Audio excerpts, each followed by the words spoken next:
One gunshot. 4 empires dead. 9 million soldiers never coming home. June 28th, 1914. A sunny morning in Sarajevo. Archduke Franz Ferdinand adjusts his uniform, unaware that in 3 hours, his blood will stain the cobblestones and ignite the world. What happened next defies comprehension. A 19-year-old with a pistol would trigger a war that toppled the Russian Tsar, shattered the Ottoman Empire, and reduced the mighty Austro-Hungarian realm to memory. The German Kaiser would flee to Holland in disgrace. 4 years later, the map of Europe would be redrawn in blood. This is the story of how civilization nearly destroyed itself, how poison gas choked soldiers in their trenches, how machine guns mowed down entire generations, how submarines turned passenger ships into coffins beneath the waves. You'll witness the Christmas truce of 1914, when enemies played football in no man's land. The horror of Verdun, where 700,000 men became casualties for a few miles of mud. The moment America entered a European war for the first time, and the final desperate German gamble that nearly won everything. But this isn't just about battles and dates. It's about the world that died between 1914 and 1918. About empires that ruled for centuries, crumbling in 4 years of industrialized slaughter. Welcome to the Great War, the conflict that ended the old world and birthed the modern age. Europe was about to commit suicide, and nobody saw it coming. 1914. The golden summer before the world burned. Electric lights blazed along the Champs-Élysées. Millionaires sailed first class on floating palaces across the Atlantic. In mid-1914, European markets still looked buoyant, but by late July panic would set in and exchanges would begin to close. But here's the twisted irony. Europe had just spent 25 years building the most sophisticated suicide machine in human history, and they called it peace.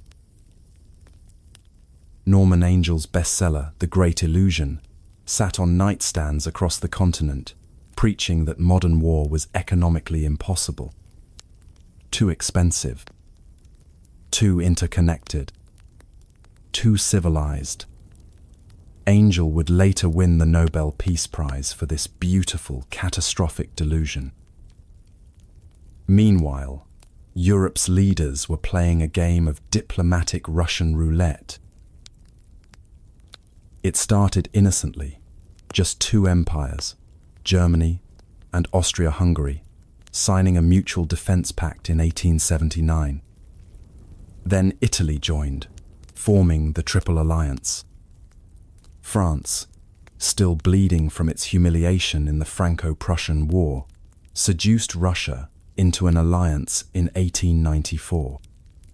Britain abandoned its splendid isolation and cozied up to France, then Russia. By 1914, Europe had divided itself into 2 armed camps, each promising to die for the other. A diplomat later called the alliance web a suicide pact, a metaphor that proved grimly apt. At the center of this powder keg sat 3 cousins who would drag the world into hell. Kaiser Wilhelm II, Queen Victoria's grandson, was a walking contradiction. Born with a withered left arm from birth complications, Wilhelm learned to hide his disability beneath carefully tailored uniforms. His relationship with his British mother was fraught, and he seemed driven to prove himself worthy of his heritage. He dismissed Otto von Bismarck, the architect of German unity, in 1890, declaring he would be his own chancellor. Wilhelm's greatest obsession: beating his British cousins at their own game. He launched a naval arms race that in some years consumed around a fifth of Germany's budget, building a high seas fleet designed for one purpose: challenging the Royal Navy. The British called it the luxury fleet because it served no clear strategic purpose except prestige. Here's what makes the tragedy even more bitter. Wilhelm and Tsar Nicholas actually exchanged urgent telegrams in the final days, even as mobilization timetables took control away from both emperors. Willy and Nicky, as they called each other, watched helplessly as their war machines lurched into motion. Because in Russia, Tsar Nicholas II was drowning in his own weakness. This gentle, loving father never wanted to be emperor. He'd rather have been a country gentleman, playing with his children and collecting stamps. But history had other plans. Nicholas's empire was a powder keg wrapped in gold leaf. Industrial workers in St. Petersburg lived in overcrowded, disease-ridden slums. Although Stolypin's reforms had allowed some peasants to buy land, millions still worked fields they could never truly call their own. His military had been humiliated by Japan, white Europeans beaten by an Asian power for the first time in centuries. The revolution of 1905 had forced him to grant a Duma, though he retained sweeping autocratic powers. And then there was the Rasputin problem. The mad monk had insinuated himself into the royal family through his ability to stop the bleeding episodes of Nicholas's hemophiliac son, Alexei. Alexandra, the Tsar's German-born wife, believed Rasputin was sent by God. The Russian people believed he was the devil himself, corrupting their monarchy with his wild eyes and unwashed beard. But here's what terrified German generals. Russia was getting stronger every day. The Trans-Siberian Railway was nearly complete. Russian industry had surged dramatically after 1905. Military reforms were transforming the army that had collapsed against Japan. The army's great program aimed at immense strength by 1917. German staff assessments suggested they had maybe 5 years before Russia became unbeatable. The clock was ticking. In Vienna, Emperor Franz Joseph ruled an empire held together by habit and Habsburg bureaucracy. He'd survived 66 years on the throne by outlasting everyone who opposed him. But fate had been cruel to the old emperor. His son Rudolf had blown his brains out in a suicide pact with his teenage mistress. His wife Elizabeth had been stabbed through the heart by an anarchist in Geneva. His brother Maximilian had faced a Mexican firing squad. Austria-Hungary wasn't a country. It was a controlled explosion of competing nationalisms. Multiple languages echoed through government buildings. Czechs plotted independence in Prague coffeehouses. Southern Slavs looked across the border to Serbia with hungry eyes. The empire existed because nobody could agree on how to carve up what many saw as a dying realm. And the arms race? It had become pure madness. Between 1908 and 1913, European military spending exploded by roughly 50%. Germany expanded its army from 600,000 to around 800,000 men. France's 1913 three-year service law forced every young man to serve longer, creating a generation trained for war. Russia's great program planned to field massive armies that would dwarf anything Europe had seen. The naval race was even more insane. Britain's HMS Dreadnought had made every existing battleship obsolete overnight, triggering a frantic scramble to build bigger, deadlier floating fortresses. Each new dreadnought cost millions of pounds, vast sums for ships that would rarely leave harbour. Most would spend the war safely anchored, too valuable to risk in actual combat. But the most dangerous delusion of all? Every general, every admiral, every politician believed the next war would be short. 6 weeks, maybe 8. Modern firepower was too devastating for anything longer. Industrial economies couldn't survive the disruption. Everyone would be home by Christmas, with victory parades and medals. In early summer 1914, tourists packed luxury hotels in Baden-Baden and Monte Carlo. Artists debated cubism in Parisian cafes. The future glittered with promise. None could imagine that within months, poison gas would turn battlefields into scenes from hell. That machine guns would murder entire battalions in a single afternoon. That in the early years, generals would send men walking into murderous fire until tactics slowly, bloodily evolved. The golden age was about to end with a gunshot in Sarajevo, and the world would never be innocent again. June 28th, 1914.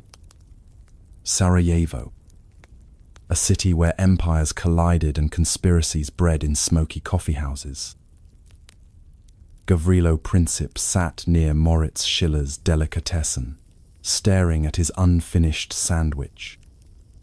The 19-year-old Serbian nationalist should have been celebrating, or fleeing.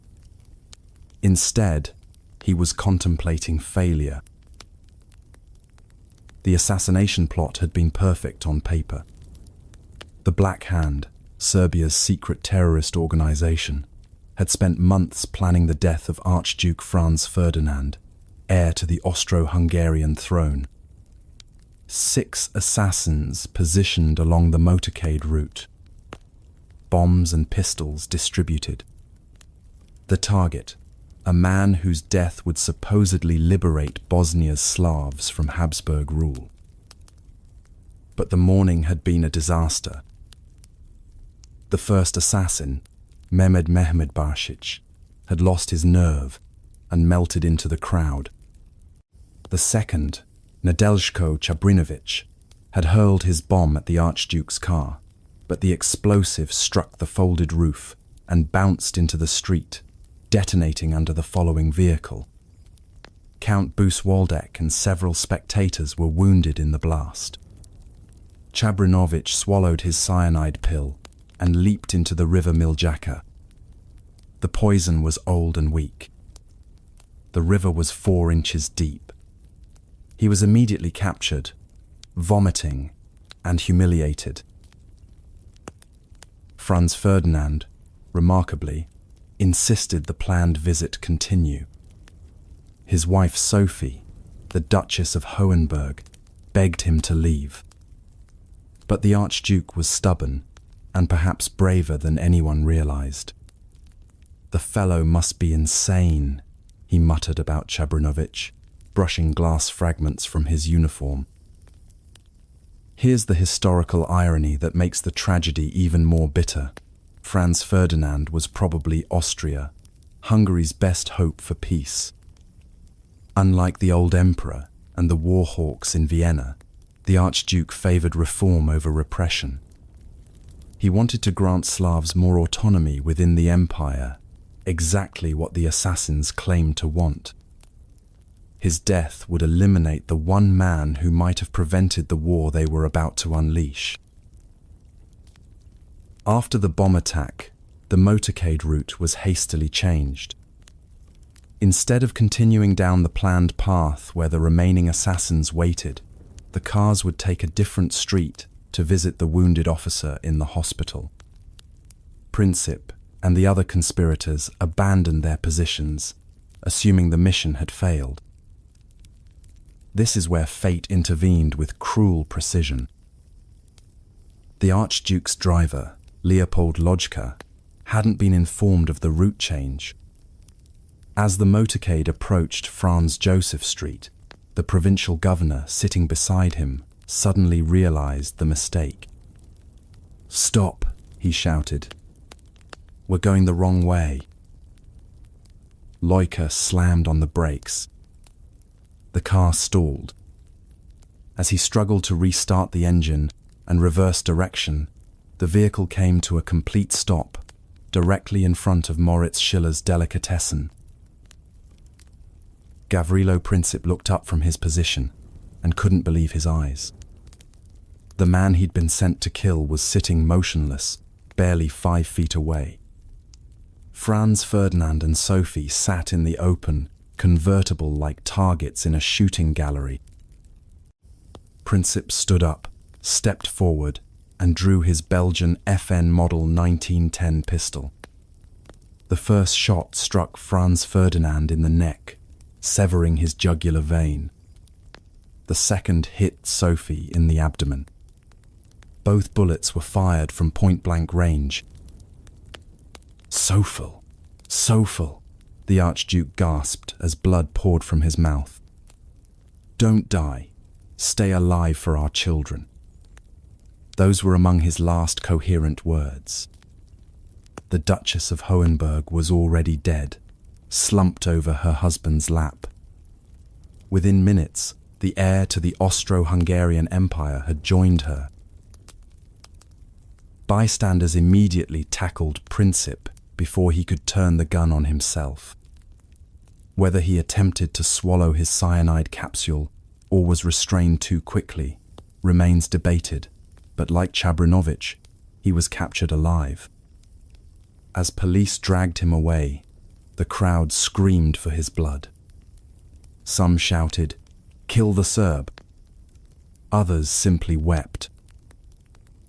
The assassin was just 19, too young for the death penalty under Austrian law. He weighed barely 100 pounds and suffered from tuberculosis. This sickly teenager had just murdered the heir to the throne and his wife, parents of 3 young children. He had lit the fuse that would detonate the modern world. The news reached Vienna by telegraph within hours. Emperor Franz Joseph received the report with stoic grief, another family tragedy in a reign marked by personal losses. But his advisors saw opportunity in catastrophe. General Konrad von Hötzendorf, the chief of staff who had advocated war with Serbia 25 times in 2 years, finally had his justification. In Belgrade, the Serbian government panicked. They knew the Black Hand operated from their territory. They knew Austrian rage would demand satisfaction. Prime Minister Nikola Pasic had even tried to warn Vienna that something was planned, but his vague diplomatic warnings had been ignored. In St. Petersburg, Tsar Nicholas received the news with genuine sorrow. He had liked Franz Ferdinand personally and understood his loss to the cause of peace. But Russia could not abandon Serbia. The Orthodox Slavs looked to the Tsar as their protector. Honor and politics demanded support for their Balkan ally. In Berlin, Kaiser Wilhelm was aboard his yacht in the Baltic when the telegram arrived. Now or never, his generals had told him for years. The Schlieffen Plan required immediate action if Russia began to mobilize. Delay meant facing a 2-front war with no hope of victory. What followed was 28 days of diplomatic madness. Austria-Hungary consulted with Germany and received the infamous blank check, complete support for whatever action Vienna deemed necessary. On July 23rd, the Austrians delivered an ultimatum to Serbia so harsh it was designed to be rejected. Serbia accepted 8 of the 10 demands, but balked at allowing Austrian police to operate on Serbian soil. It wasn't enough. On July 28th, exactly 1 month after the assassination, Austria-Hungary declared war on Serbia. Russian mobilization followed. German mobilization followed that. France honored its alliance with Russia. Germany invaded Belgium. Britain honored its guarantee of Belgian neutrality. Each step seemed logical, even inevitable, to the leaders taking it. None intended to start a world war. Each believed they were responding defensively to the aggression of others. Yet collectively they were sleepwalking into catastrophe. In his prison cell in Theresienstadt, Gavrilo Princip would live to witness much of the destruction his bullets had unleashed. Millions of casualties, empires crumbling, the map of Europe being redrawn in blood. He died of tuberculosis in April 1918, just months before the armistice, unrepentant to the last. The wrong turn on Franz Joseph Street had lasted only moments. It changed the course of human history forever. Within 28 days, the lights would go out across Europe, and when they came on again, the world would never be the same. August 1st, 1914. In Berlin, Kaiser Wilhelm signed the mobilization order that would destroy his empire. Germany was about to bet everything on the most audacious military gamble in human history. Here's the mind-bending part. The plan was actually brilliant. Count Alfred von Schlieffen had spent 9 years obsessing over Germany's impossible puzzle. How do you fight Russia and France simultaneously when either one alone could destroy you? His answer was so audacious, it bordered on madness. Don't fight them simultaneously. Fight them sequentially. Schlieffen's math was terrifyingly simple. Russia needed 6 weeks to mobilize its massive army. France could be crushed in 5. Margin for error, 7 days. It was like performing brain surgery with a stopwatch. The plan required violating Belgian neutrality, guaranteed by Britain since 1839. German leaders knew this risked British intervention, but calculated that France would fall before Britain could intervene effectively. It was a catastrophic miscalculation that would cost Germany everything. On his deathbed in 1906, Schlieffen had whispered his final words, "Keep the right wing strong." It was like a dying curse. His successor, Helmuth von Moltke, the younger, nephew of the great Moltke, who had crushed France in 1870, immediately began weakening that right wing. He was about to discover why you don't modify a master's final wishes. August 4th. German jackboots crossed into Belgium. What happened next shocked even the Germans. Belgium, a country smaller than West Virginia, told the German Empire to go to hell. King Albert, all of 5 feet 6 inches tall, stood up to the Kaiser's million-man army. Belgium is a nation, not a road, his government declared. It was a death sentence disguised as diplomacy. The fortress city of Liège was supposed to fall in 2 days. Instead, 30,000 Belgian soldiers held off 120,000 Germans for nearly 2 weeks. Those crucial days gave Britain time to land troops, France time to reposition forces, and Russia time to mobilize faster than German planners had calculated. But the real catastrophe for Germany wasn't military, it was moral. German soldiers, trained for quick victory, found themselves fighting house to house against Belgian civilians. Panic set in. Reports flew of francs-tireurs, civilian snipers supposedly shooting from windows and church towers. Most were imaginary, but terrified German troops began seeing enemies everywhere. The massacres that followed were methodical and horrifying. In Dinant, German soldiers lined up 644 civilians against a wall and shot them execution style. Among the dead, infants barely weeks old. In Louvain, they burned the medieval university library, 300,000 books and manuscripts, some dating back 1,000 years, reduced to ash in a single night.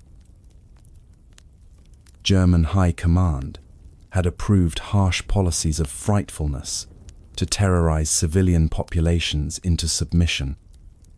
Local commanders, operating under stress and fear, often interpreted these orders with deadly results. What they didn't anticipate was the global reaction. British propaganda turned Belgian atrocities into recruitment gold. Posters showing German soldiers bayoneting babies were crude exaggerations, but close enough to reality to be believed. American newspapers, initially neutral, began calling Germans Huns. The violation of Belgian neutrality had handed the Allies the moral high ground on a silver platter. Germany had won battles but lost the propaganda war before it had properly begun. Meanwhile, France was committing suicide by stupidity. Plan 17 was French military thinking at its most catastrophically romantic. General Ferdinand Foch, the future Supreme Allied Commander, actually taught that superior will could overcome modern firepower. In the next war, he'd lectured, the victory will belong to the side which attacks. He was about to test that theory with French blood. French soldiers marched to war in bright red trousers and blue coats that could be seen from miles away. When military officials suggested camouflage, War Minister Adolphe Mesamy exploded, "Eliminate the red trousers. Never. Red trousers are France." French fashion was about to meet German machine guns. The Battle of the Frontiers lasted 5 days. In those 5 days, France lost approximately 300,000 men, more casualties than America would suffer in many of its major conflicts combined. Entire regiments wiped out in minutes as they charged across open fields toward entrenched German positions. Plan 17 died, choking on its own blood. But the most shocking moment came when Britain honoured its guarantee of Belgian neutrality. The British Expeditionary Force was the best army in the world, 120,000 professional soldiers who could shoot 15 rounds per minute with deadly accuracy. Kaiser Wilhelm had sneered at Britain's contemptible little army. Those words would become the BEF's badge of honour. They called themselves the Old Contemptibles and wore the insult like a medal. At Mons on August 23rd, reality met theory head-on. British rifle fire was so rapid and accurate that German troops reported facing massed machine guns. They weren't entirely wrong. A British soldier could fire faster than some machine guns. But there were only 2 British divisions against 4 German corps. Math eventually won. The retreat from Mons became legendary.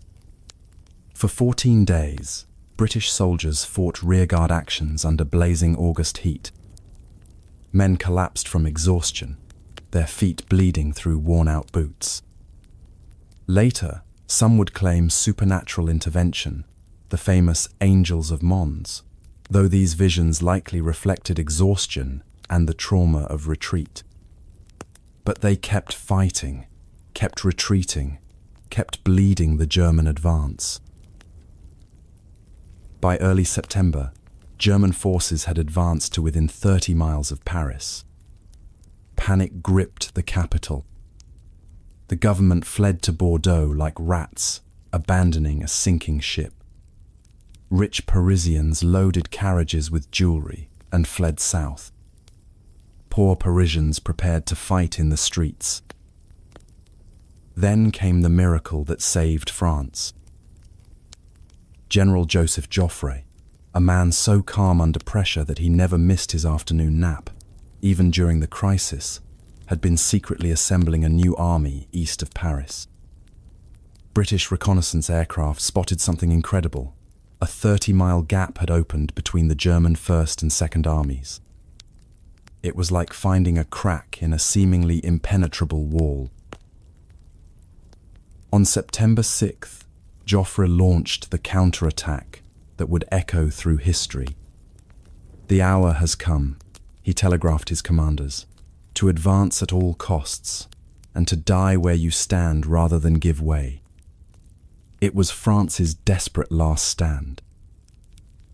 The most famous moment, 600 Paris taxis rushing troops to the front, was actually a tiny part of the battle, carrying about 6,000 men out of hundreds of thousands engaged. But the image was perfect, civilization itself, grabbing whatever weapons it could find to fight the German war machine. Cab drivers who'd never held a rifle became symbols of French resistance. For 3 days, the fate of France hung by a thread. Over 500,000 men clashed along a front, stretching from Verdun to the outskirts of Paris. Casualties mounted by the tens of thousands as both armies reached the breaking point. Then German General Karl von Bülow blinked first. Fearing his Second Army was about to be surrounded, he ordered a retreat. Moltke, 70 miles away and completely out of touch, panicked and ordered a general withdrawal. The Schlieffen Plan, 9 years in the making, died in a moment of terror. Paris was saved, but at a staggering cost. Over 500,000 Franco-British casualties, 300,000 German. In 6 weeks of fighting, Europe had bled more than most wars produced in years. As autumn rain began to fall, exhausted armies dug trenches along the River Aisne. What started as temporary shelter became a 400-mile scar across Europe. The war of movement was over. The war of industrial slaughter was about to begin. Germany's brilliant gamble had failed by exactly the margin Schlieffen had calculated 8 years earlier. Instead of victory in 6 weeks, they faced the nightmare of a two-front war stretching into an unknown future. After Britain declared war, German Chancellor Bethmann Hollweg would bitterly tell the British ambassador that Britain was going to war over a scrap of paper, the Belgian Neutrality Treaty.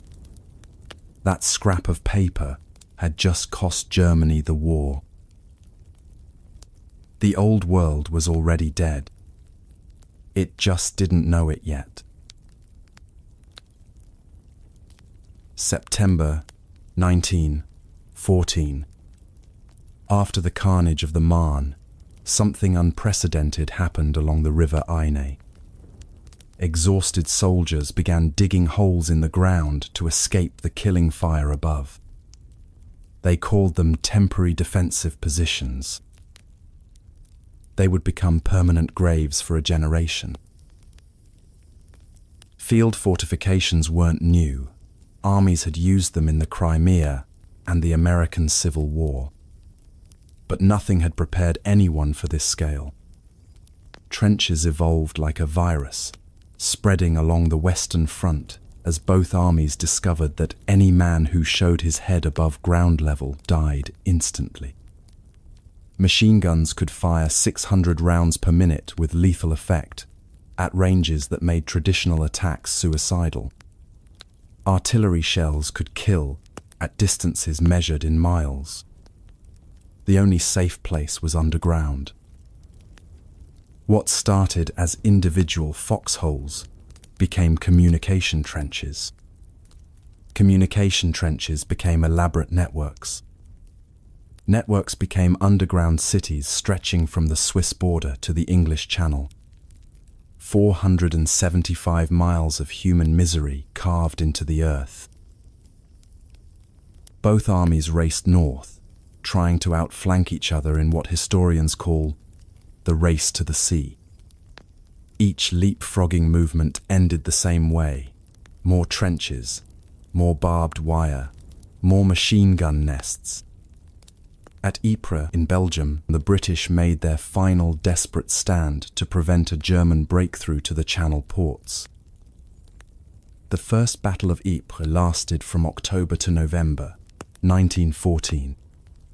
German troops, many of them university students who had volunteered in patriotic fervour, marched across open fields singing Die Wacht am Rhein. British machine gunners cut them down by the thousands.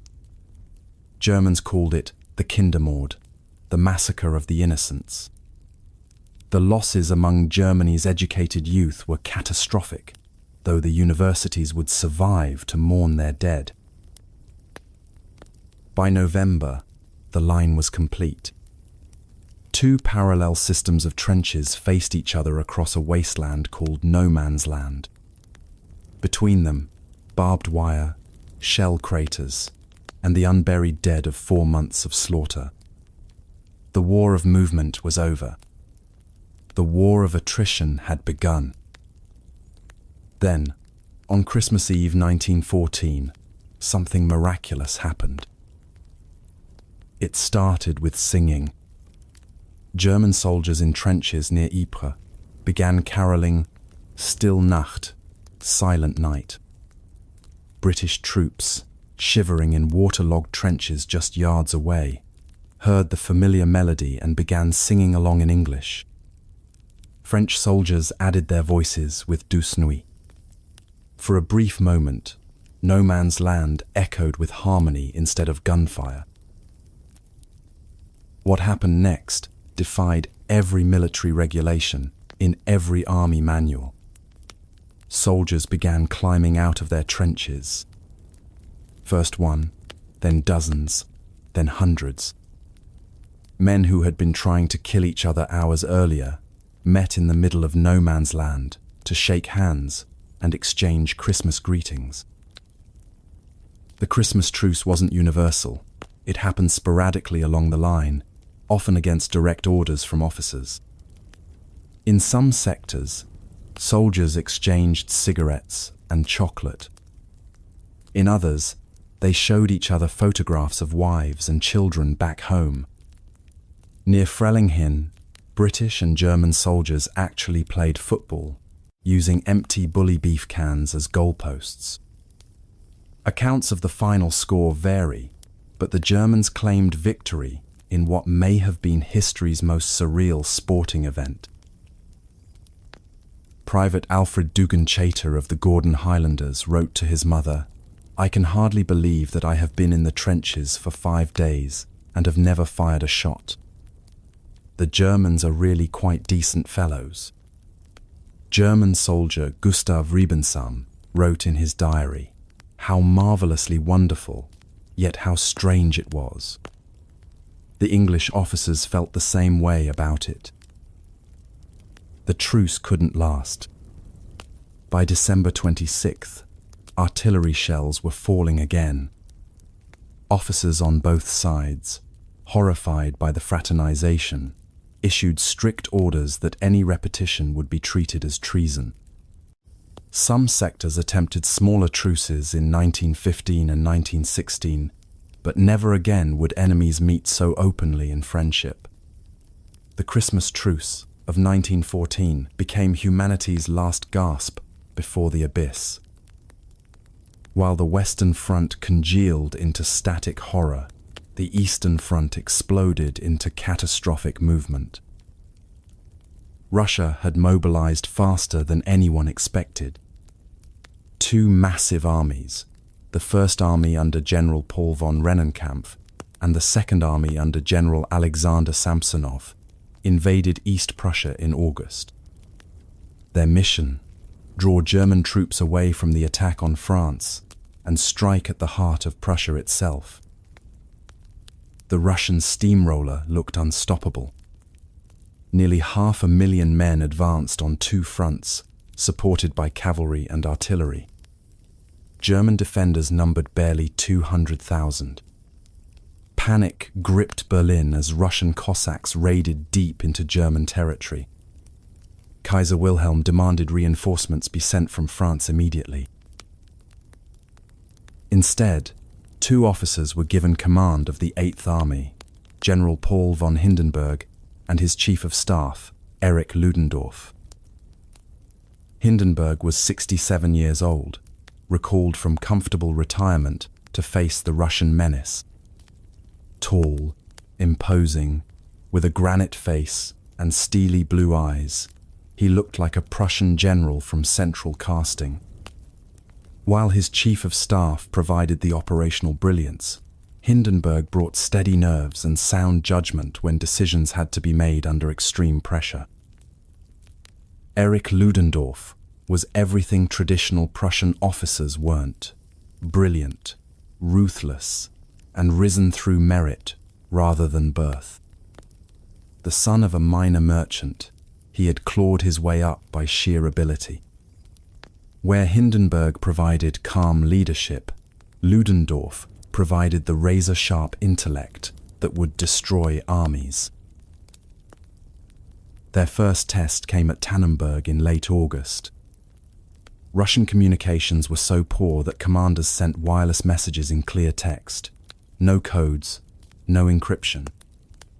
German intelligence officers couldn't believe their luck as they intercepted detailed Russian battle plans, troop movements, and timetables. It was like playing poker with your opponent's cards face up. Ludendorff devised a plan of breathtaking audacity.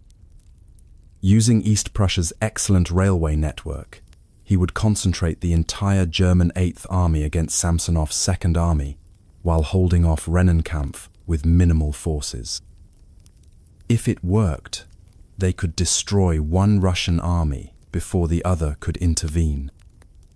If it failed, Russian armies would converge on the Germans from two directions and annihilate them. The Battle of Tannenberg lasted 4 days. When it ended, an entire Russian army had ceased to exist. 92,000 prisoners marched into German captivity. 50,000 more lay dead in the forests of East Prussia. General Samsonov, overwhelmed by the catastrophe, wandered into the woods and shot himself. A week later, at the Masurian Lakes, Hindenburg and Ludendorff repeated their performance against Rennenkampf. Casualties estimates vary, but somewhere between 60 and 100,000 more Russians were killed, wounded, or captured. Another army shattered. In 2 weeks, Russia had lost more men than Germany had fielded in the entire East Prussian campaign. The victories made Hindenburg and Ludendorff national heroes overnight. Germans, desperate for good news after the failure of the Schlieffen Plan, elevated them to mythic status. Hindenburg became the savior of East Prussia. Wooden statues of him appeared in town squares, where citizens could drive nails into them for war bonds. The bigger the donation, the bigger the nail. But the Eastern Front victories came with a hidden cost. Success bred ambition. Hindenburg and Ludendorff began demanding more troops, more resources, more authority. They started viewing themselves as Germany's indispensable men. By 1916, they would effectively control German strategy, while Chancellor Bethmann Hollweg retained the formal title, but lost real power. As 1914 ended, the war had already exceeded every prediction.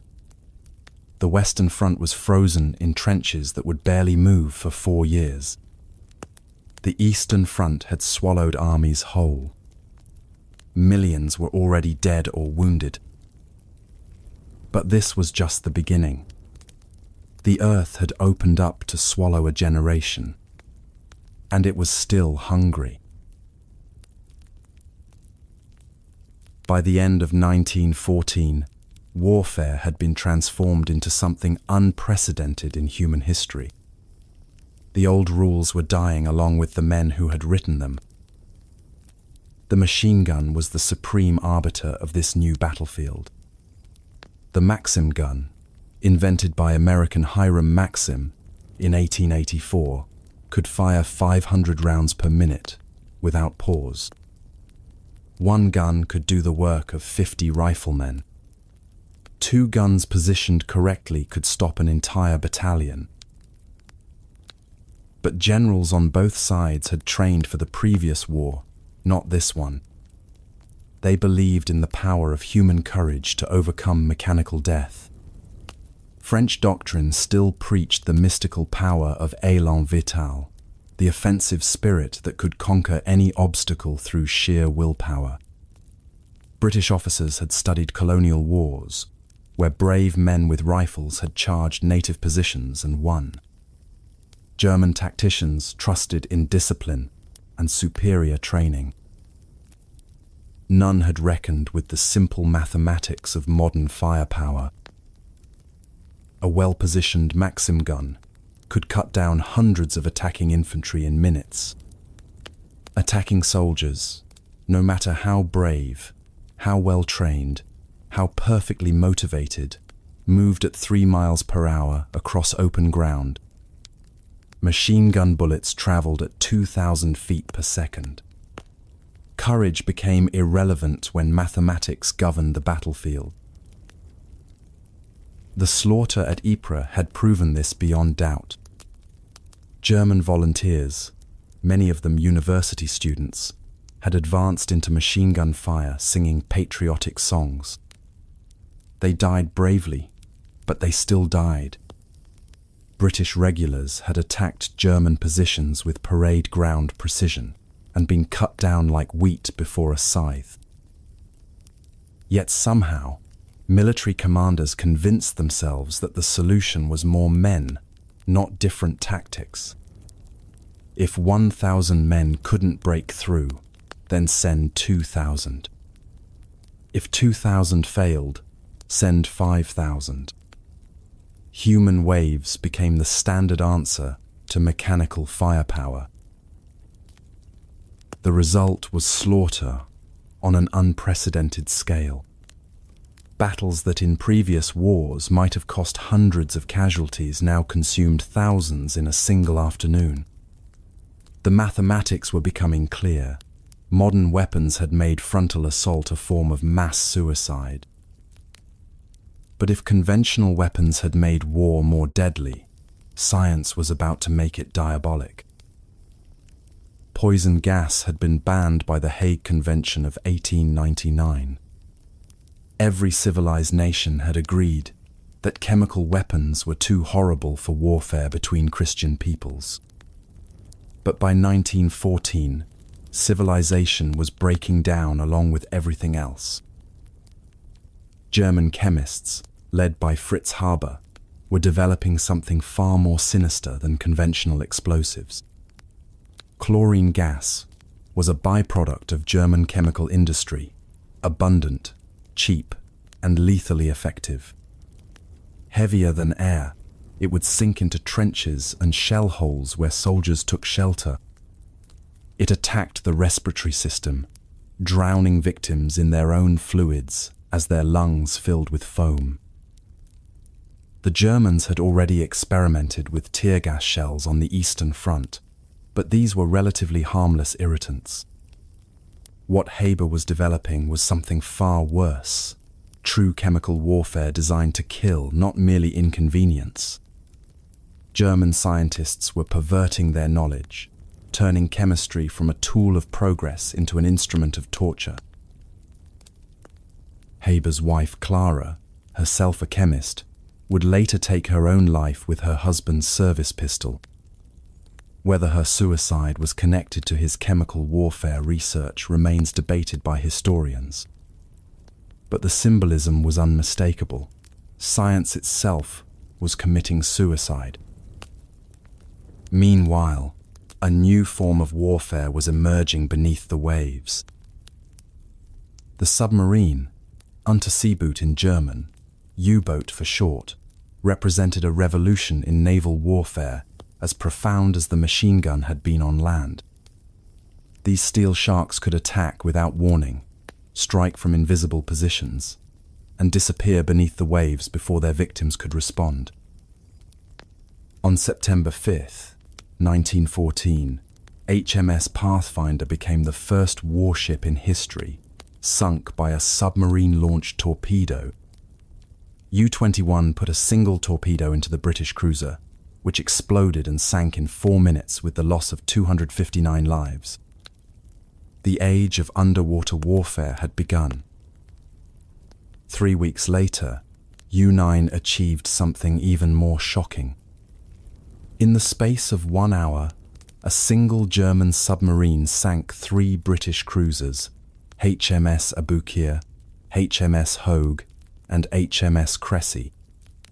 1,400 British sailors died that morning, victims of a weapon most naval officers still considered unsporting. But the U-boats represented more than just a new weapon. They represented a new kind of warfare that would blur the line between soldier and civilian. Britain depended on imported food to feed its population. Germany was beginning to realize that submarines could starve Britain into submission by sinking merchant ships carrying grain from America. The implications were staggering. For centuries, naval warfare had followed established rules. Warships fought warships. Merchant vessels were searched before being seized. Civilian passengers were allowed to escape in lifeboats. Submarines made such gentlemanly conduct nearly impossible. A U-boat that surfaced to inspect cargo became vulnerable to ramming or gunfire. This meant that merchant vessels carrying food and supplies would increasingly become targets. The distinction between combatant and civilian, already blurring on land, was about to face new challenges at sea. By winter 1914, the character of the Great War was becoming clear. Machine guns dominated the battlefield. Chemical weapons were being developed in secret laboratories. Submarines prowled the seas, ready to sink anything that moved. Science and industry were being harnessed for destruction on a scale never before imagined. Millions of men sat in trenches stretching from Switzerland to the sea, separated by a few hundred yards of wire and corpses. Behind them, the industrial might of Europe worked day and night to produce ever more efficient methods of killing. Factories that had made farm equipment now manufactured artillery shells. Chemical plants that had produced fertilizer were being converted for other purposes. Shipyards that had built luxury liners now launched submarines. The old rules of war, honor, chivalry, the protection of non-combatants, were dying along with everything else. This was becoming something new in human history, industrialized slaughter conducted by entire nations. But this was only the beginning. 1915 would teach them the true meaning of industrial killing. January 1915. Winston Churchill stared at a map and convinced himself he'd found the secret to ending World War I. One brilliant stroke that would unlock the deadlock and crown him the savior of the British Empire. Instead, he was about to create one of military history's most spectacular disasters. Churchill's plan was breathtakingly simple: smash through the Dardanelles with battleships, steam into Constantinople, and watch the Ottoman Empire collapse like a house of cards. He believed the operation could be completed quickly, telling colleagues it offered a real chance to shorten the war. It was the kind of bold thinking that had made his reputation. It was also the kind that would nearly destroy it. Here's what nobody in London properly considered: the Turks might actually fight back effectively. March 18th. The greatest naval armada since Trafalgar steamed toward the Dardanelles. 16 battleships led by HMS Queen Elizabeth, the most powerful warship on Earth. Their mission: blast through Turkish defenses, through sheer firepower. For hours, it looked like Churchill's strategy was working. Turkish batteries fell silent under torrents of 15-inch shells. Fortifications crumbled. Constantinople seemed within reach. Then the Turks played their hidden card. The Ottoman mine layer Nusret had laid 20 mines parallel to the shore just days before, undetected by Allied intelligence. The French battleship Bouvet struck one and vanished in 2 minutes with 640 souls. HMS Irresistible followed. Then HMS Ocean. In one afternoon, the Allied fleet suffered unprecedented losses to an enemy they had underestimated. Churchill's naval assault was dead. But the political momentum wouldn't let him admit defeat. If ships couldn't force the straits, then soldiers would clear the shores. What had begun as a naval demonstration was about to become a full-scale invasion. April 25th, 1915. The day that would create legends and destroy empires. At V Beach, Turkish machine gunners had perfect killing fields from the cliffs above. The converted collier SS River Clyde, packed with 2,000 British troops, ran aground as planned. As soldiers poured from sally ports cut in her sides, Turkish bullets cut them down in devastating numbers. The water around the beach was stained with blood. Bodies drifted in the shallows. But 14 miles north, at a cove that would forever bear their name, the Anzacs, Australians and New Zealanders, were writing their nation's birth certificates in blood. The landing plan called for a gentle advance across relatively flat ground at Gabatepe. Instead, strong currents swept the boats north to what became known as Anzac Cove, a narrow beach trapped beneath towering, scrub-covered cliffs. As dawn broke, Australian farmers and clerks found themselves in a vertical nightmare, with Turkish rifles firing down from commanding positions. There was nowhere to go but up. Commanding a key sector of the Turkish defense was 34-year-old Lieutenant Colonel Mustafa Kemal. He would later become Ataturk, father of modern Turkey.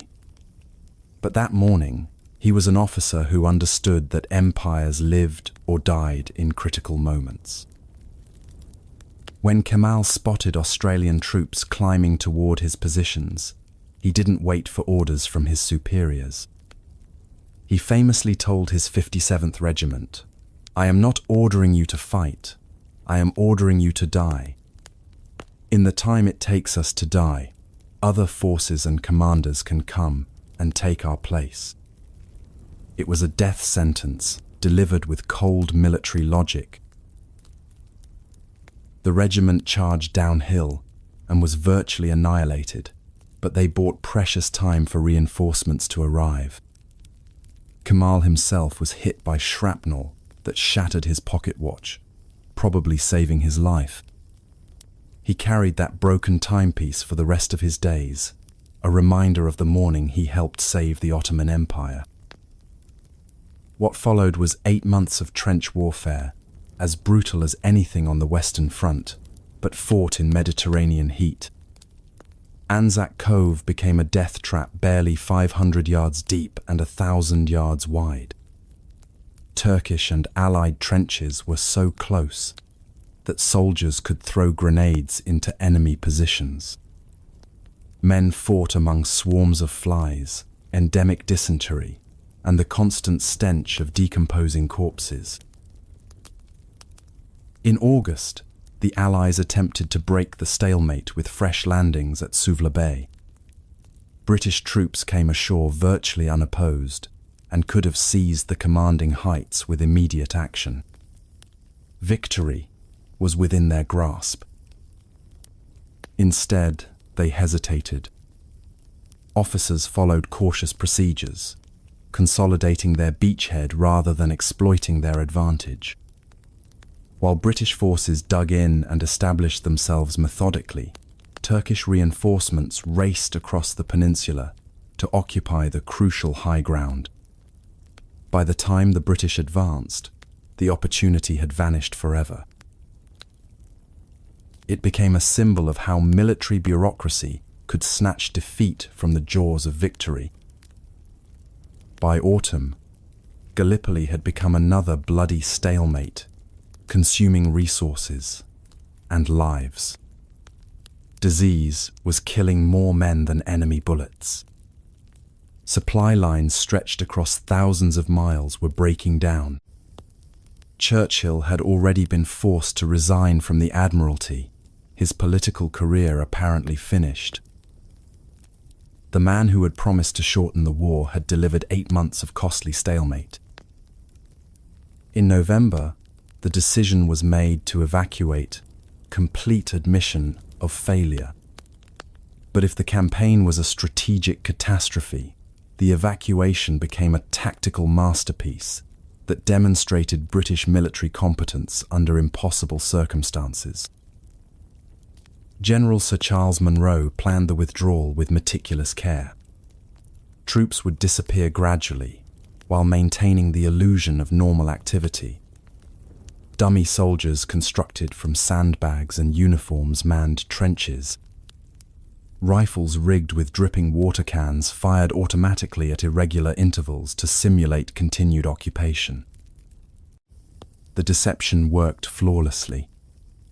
Over 19 nights in December 1915 and January 1916, 83,000 troops were evacuated without losing a single life to enemy action. The Turks didn't realize what was happening until the last boat disappeared over the horizon. Even Mustafa Kemal later admitted his admiration for the operation. It was the only part of the entire campaign that could be called an unqualified success. The final accounting was devastating. Approximately 250,000 Allied casualties and similar Ottoman losses, over 500,000 total. For what achievement? The Dardanelles remained closed. Russia remained isolated. The war continued exactly as before. But Gallipoli had created something else entirely, national legends that would outlast the empires that created them. The Anzac legend became foundational to Australian and New Zealand identity. Mustafa Kemal's reputation carried him to the presidency of reborn Turkey. And Churchill spent several months commanding a battalion on the Western Front before beginning his long climb back to political power. One man's strategic vision had cost 250,000 lives and achieved nothing measurable. But it had proven that in war, the distance between genius and catastrophe can be measured in underwater mines and missed opportunities. 1915. While the Western Front congealed into static horror, the Eastern Front was devouring armies whole. Russia, the empire that was supposed to steamroll Germany with sheer numbers, was bleeding to death on 2 fronts. The mathematics were becoming terrifyingly clear. Since the war began, Russia had suffered nearly 4 million casualties, killed, wounded, missing, or captured. Entire armies had simply vanished into the forests of East Prussia and the mud of Galicia. The Russian steamroller had become a Russian catastrophe. At Tannenberg and the Masurian Lakes, Hindenburg and Ludendorff had shown how modern warfare could annihilate traditional armies. But those were just the opening acts. Through 1915, German and Austro-Hungarian forces drove Russian armies back hundreds of miles. Warsaw fell. Poland was lost. Russian troops retreated so far they abandoned territory the size of France. The retreat became a human catastrophe. Millions of civilians fled ahead of advancing German armies, clogging roads with ox carts, wheelbarrows, and desperate families carrying their possessions.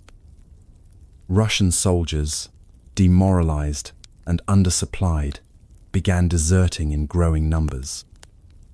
Some units simply melted away as men walked home to their villages. Equipment shortages reached critical proportions.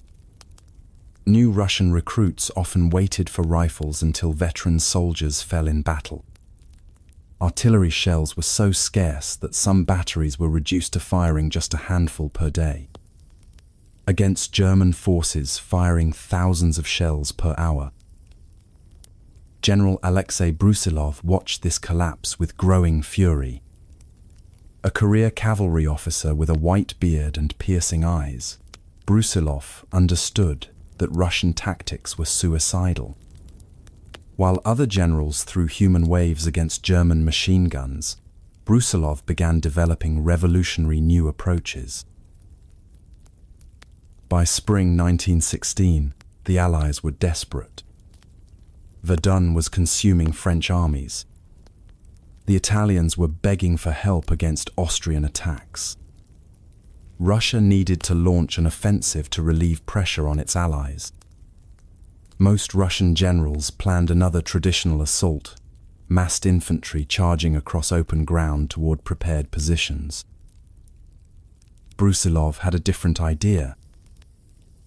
Instead of concentrating forces for a single massive attack, he would strike simultaneously along a 200-mile front.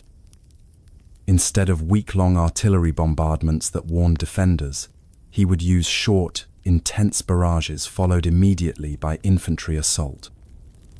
Instead of frontal attacks, his troops would infiltrate enemy lines and attack strongpoints from multiple directions. It was innovative thinking that placed Brusilov among the first generals to develop modern infiltration tactics. While his colleagues were still fighting like it was 1870, he was pioneering methods that wouldn't become standard for years. June 4th, 1916. The Brusilov offensive exploded across the Austrian front. The results were spectacular. Austro-Hungarian forces, expecting the usual Russian human wave attacks, were caught completely off guard by Brusilov's sophisticated tactics. In some sectors, Russian troops advanced 60 miles in the opening weeks. Entire Austrian divisions surrendered en masse.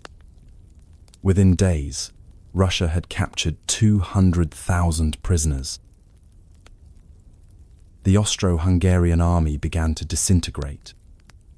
Czech and Polish units, fighting for an empire they despised, surrendered at the first opportunity. Hungarian regiments refused orders.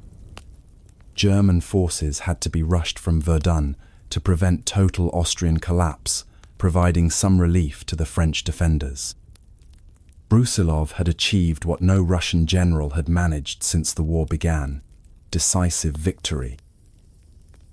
But victory came at a price that would help destroy Russia itself. The Brusilov offensive cost Russia 500,000 casualties. Yes, they had inflicted even greater losses on Austria-Hungary. Yes, they had relieved some pressure on other fronts. But Russia was running out of more than just men. It was running out of equipment, supplies, and most critically, political will.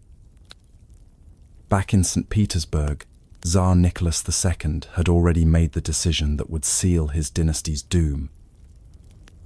In August 1915, with Russian armies in full retreat, Nicholas had dismissed Grand Duke Nicholas as commander-in-chief and taken personal command of the army. It seemed like strong leadership. The Tsar himself would rally Russian forces and drive back the invaders. Instead, it was political suicide. By taking command, Nicholas tied his personal prestige directly to military performance. Every defeat became his defeat. Every retreat became his retreat. Every casualty list bore his personal responsibility. The Tsar had made himself the scapegoat for Russia's military disasters. Worse, his decision left the capital in the hands of his wife Alexandra and her advisor, the mystic Grigory Rasputin. Alexandra was German-born and deeply unpopular. Rasputin was a drunken peasant who claimed mystical powers to heal the Tsar's hemophiliac son. Together, they became symbols of everything wrong with the Russian monarchy. While Nicholas played soldier at army headquarters, bread lines formed in Petrograd. While he issued optimistic bulletins about future victories, workers went on strike in armaments factories. While he maintained the facade of imperial authority, his empire was collapsing beneath him. The Brusilov offensive had been Russia's last great military success. It had helped ease pressure on Verdun, crippled Austria-Hungary, and demonstrated that Russian forces could still fight brilliantly under competent leadership. But it had also consumed precious reserves of Russian manpower and morale at a time when both were running critically low. By late 1916, cracks in Russian military discipline were becoming visible. Desertion rates climbed steadily. Officers reported growing insubordination. Revolutionary propaganda began spreading through the ranks. Russia still had millions of men under arms, but their willingness to fight was evaporating. The Tsar, who had taken personal command to save his army, had instead doomed his throne. By tying his fate to military success, he had guaranteed that military failure would mean political catastrophe. Russia had bled white on two fronts, and the man responsible sat in army headquarters, still believing he could win a war his empire could no longer afford to fight. The Eastern Front had become a meat grinder that consumed not just armies but empires themselves. And 1917 would prove that even the mightiest throne could not survive when the grinding finally stopped. April 22nd, 1915. 5 o'clock in the afternoon. Near the Belgian town of Ypres, German soldiers opened the valves on 5,000 steel cylinders. A yellow-green cloud began drifting across no man's land on the spring breeze. It was the moment chemical warfare became mass murder. The Germans had experimented with tear gas and irritants before, but this was different. Chlorine gas, the same chemical used to purify drinking water, was about to become an instrument of death. Fritz Haber had convinced German high command that chemical weapons could break the deadlock of trench warfare. The faster we can terrorize the enemy, the sooner this war will end.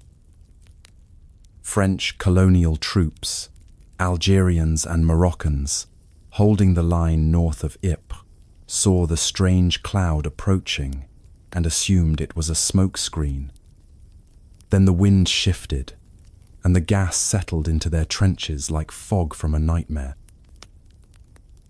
Chlorine attacks the respiratory system with chemical precision. It reacts with moisture in the lungs to form hydrochloric acid, essentially burning victims from the inside. Men began choking, gasping, clawing at their throats as their lungs filled with bloody foam. Those who couldn't run fast enough drowned in their own fluids while standing upright. The effect was instantaneous and terrifying. Thousands of troops abandoned their positions in panic. A 4-mile gap opened in the Allied line. German infantry, wearing primitive gas masks, advanced through the yellow cloud toward objectives they had only dreamed of reaching. But the Germans weren't prepared for their own success. They had brought insufficient reserves to exploit the breakthrough. Many of their own troops were terrified of advancing through the lingering gas clouds. By evening, Canadian forces had rushed to fill the gap, and the opportunity was lost. The Second Battle of Ypres had introduced industrial-scale chemical warfare, but it would take months to perfect the technique. Initial German gas masks were crude affairs, cotton pads soaked in chemical solutions. Allied troops improvised protection by urinating on handkerchiefs and pressing them over their faces. The ammonia provided some defense against chlorine. Within weeks, both sides were manufacturing proper gas masks and developing new chemical weapons. The arms race had entered a new dimension of horror. What had begun as an experiment in terror was becoming standard military practice. But poison gas was only one front in Germany's expanding war on civilization. Beneath the waves, German U-boats were about to cross a line that would shock the world. May 7th, 1915. 11 miles off the coast of Ireland. The RMS Lusitania was completing her 101st Atlantic crossing. The fastest passenger liner in the world, she carried 1,962 passengers and crew from New York to Liverpool. Among them were wealthy Americans, British businessmen, families with children, and infants in their mothers' arms. Captain William Turner had received warnings about U-boat activity in Irish waters. The German embassy had even published advertisements in American newspapers, warning passengers not to travel on British ships. But the Lusitania was fast, faster than any submarine, and her passengers felt secure in British naval supremacy. U-20, commanded by Captain Lieutenant Walter Schwieger, had been patrolling Irish waters for 6 days. His orders were clear: sink any enemy vessel without warning. The distinction between warship and passenger liner was a luxury Germany could no longer afford. At 2:10 in the afternoon, Schwieger spotted the massive liner through his periscope. 4 funnels and 2 masts of a steamer, he wrote in his log. The Lusitania was traveling at reduced speed in a straight line, a perfect target. Schwieger fired a single torpedo from 700 meters. The torpedo struck the starboard side just below the bridge. The explosion was followed immediately by a second, much larger blast. The cause remains debated to this day. The Lusitania began listing severely to starboard, making it impossible to launch most of the lifeboats. 18 minutes. That's how long it took for the pride of the Cunard Line to disappear beneath the waves. Passengers who had been enjoying lunch found themselves fighting for their lives in the frigid Atlantic. Mothers held their babies above the water until their strength failed. Children separated from parents cried for help that would never come. When rescue ships arrived, they pulled 764 survivors from the water. 1,198 souls had perished, including 128 Americans. Among the dead were millionaire Alfred Vanderbilt, playwright Charles Frohman, and dozens of children whose only crime was crossing the ocean with their families. The reaction in America was explosive. Newspaper headlines screamed, "Mass murder on the high seas." Editorial cartoons showed German submarines attacking baby carriages. Former President Theodore Roosevelt called it piracy on a scale of murder. Recruiting stations saw long lines of angry young Americans demanding to enlist, though America wasn't yet at war. But President Woodrow Wilson faced an impossible choice. Public opinion demanded action, but America was unprepared for war. The US Army numbered just 98,000 men, smaller than many European divisions. The Navy was powerful but scattered across 2 oceans. Wilson chose diplomacy over war, sending increasingly stern notes to Berlin demanding Germany abandon unrestricted submarine warfare. His famous phrase, "There is such a thing as a man being too proud to fight," satisfied neither hawks nor doves. Americans began to realize their president was trying to preserve neutrality in a world where neutrality was becoming impossible. Germany, shocked by the international reaction, temporarily restricted submarine attacks on passenger ships. But the precedent had been set. Modern warfare was erasing the distinction between combatant and civilian, between soldier and passenger, between military target and innocent victim. Back in Germany, Fritz Haber was promoted and honored for his chemical weapons work. His wife Clara, overwhelmed by personal and professional pressures, including her husband's role in chemical warfare, shot herself with his service pistol in their garden. Even those closest to the architects of modern warfare couldn't escape its moral weight. The chlorine clouds of Ypres and the torpedo that sank the Lusitania marked a turning point in human warfare. Science, industry, and military strategy had combined to create new forms of mass killing.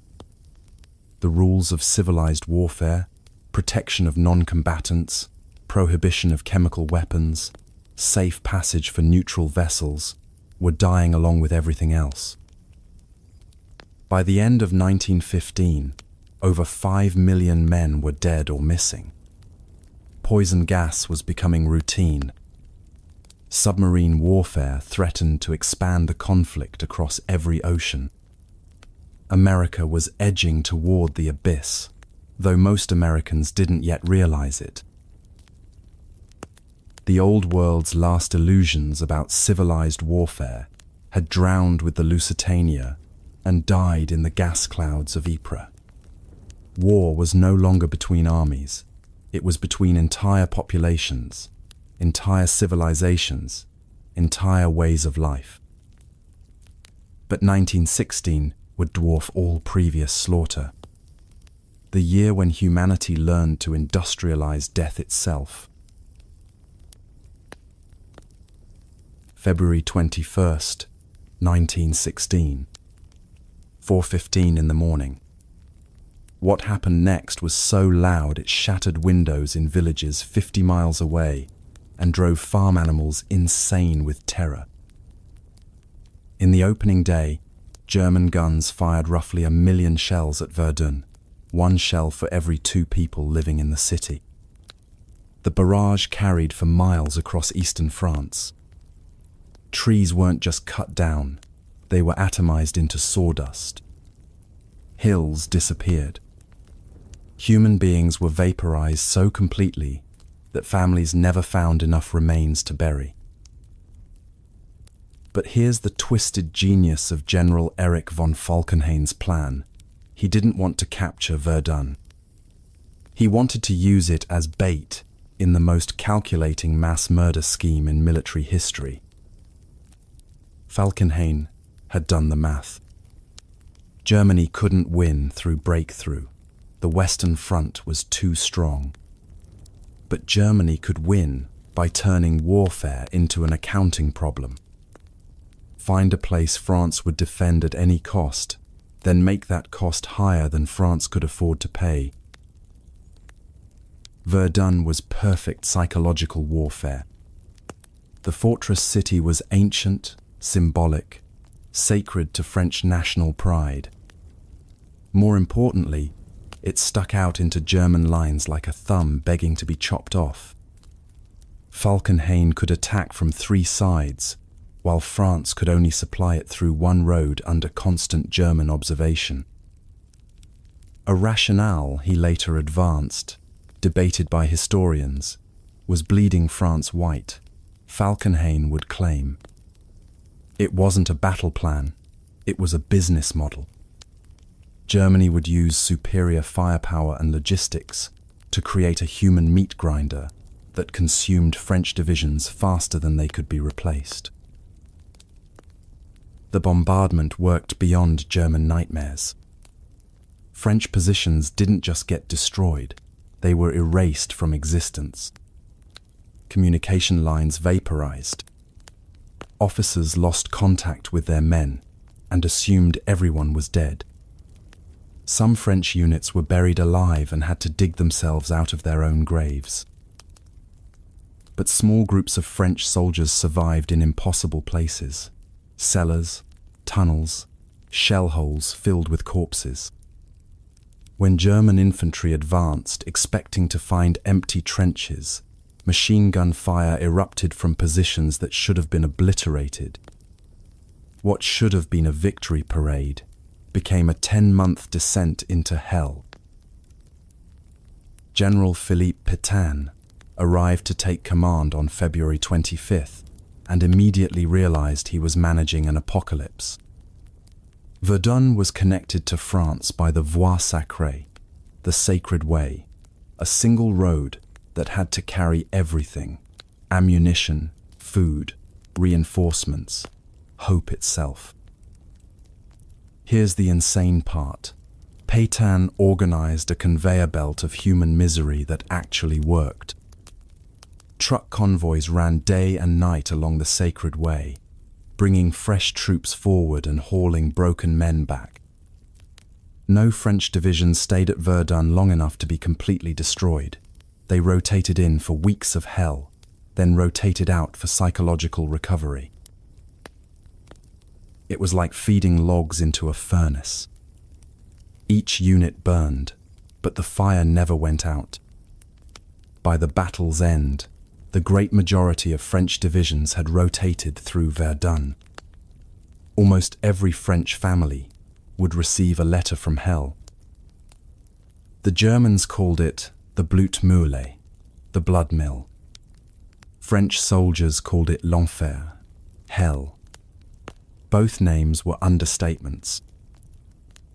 Fort Douaumont, supposedly impregnable, fell to German assault troops in February because most of its garrison had been pulled out for service elsewhere.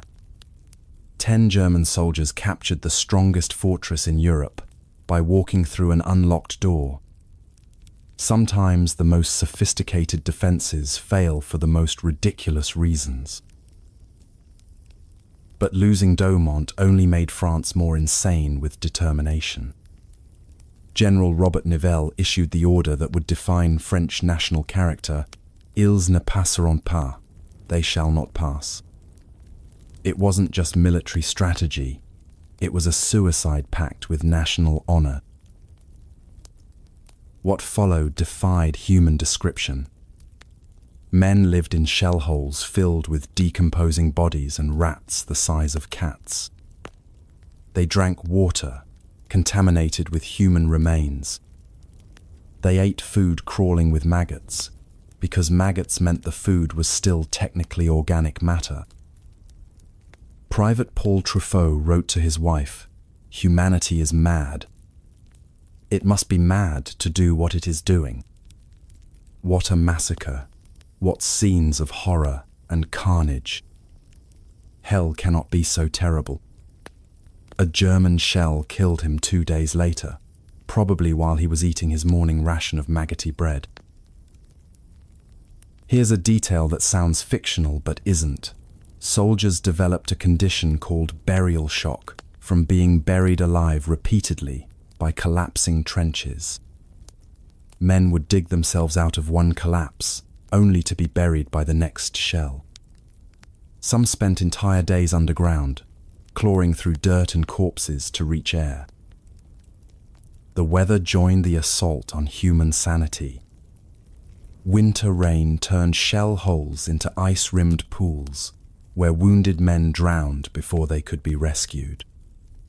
Spring mud was so deep that stretcher-bearers sometimes disappeared completely, swallowed by the earth along with the wounded they were trying to save.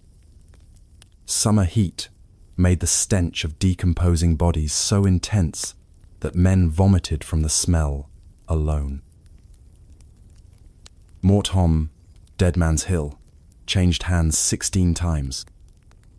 Each attack left more bodies on its slopes until the hill was literally built from human remains.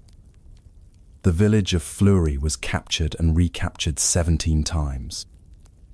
By battle's end, aerial photographs showed nothing but crater marks where a community had once existed.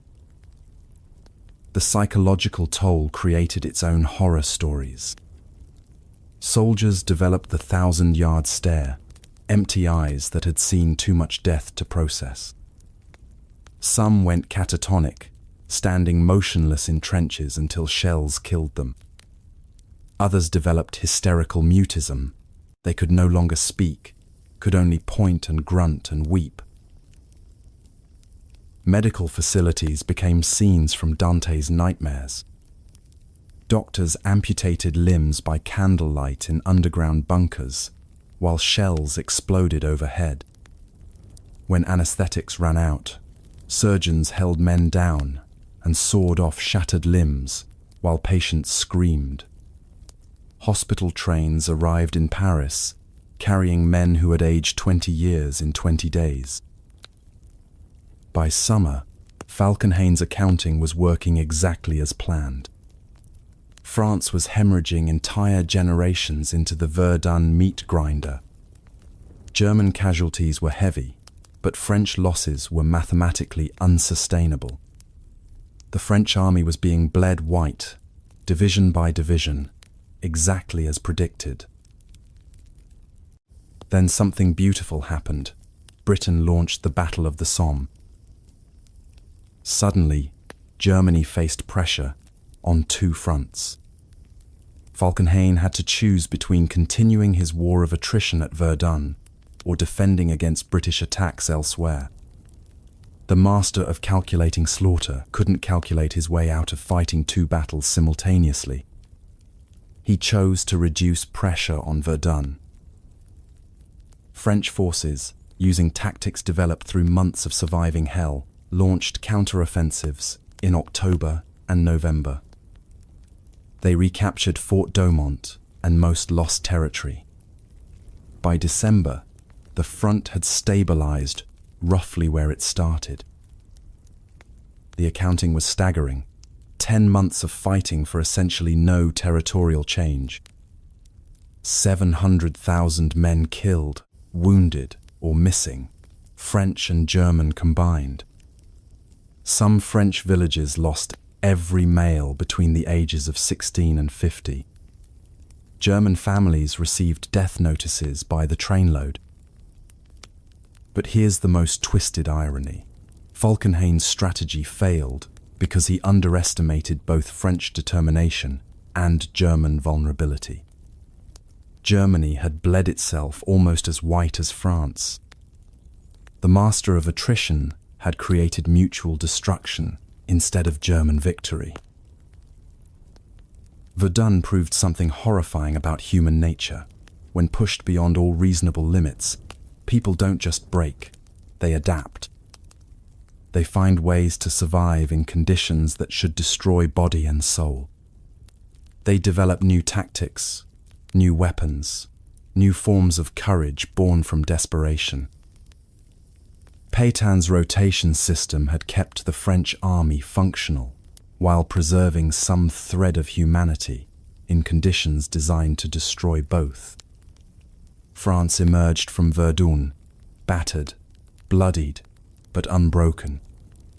"They shall not pass" wasn't just a slogan, it was a promise kept at the cost of nearly everything France had to give.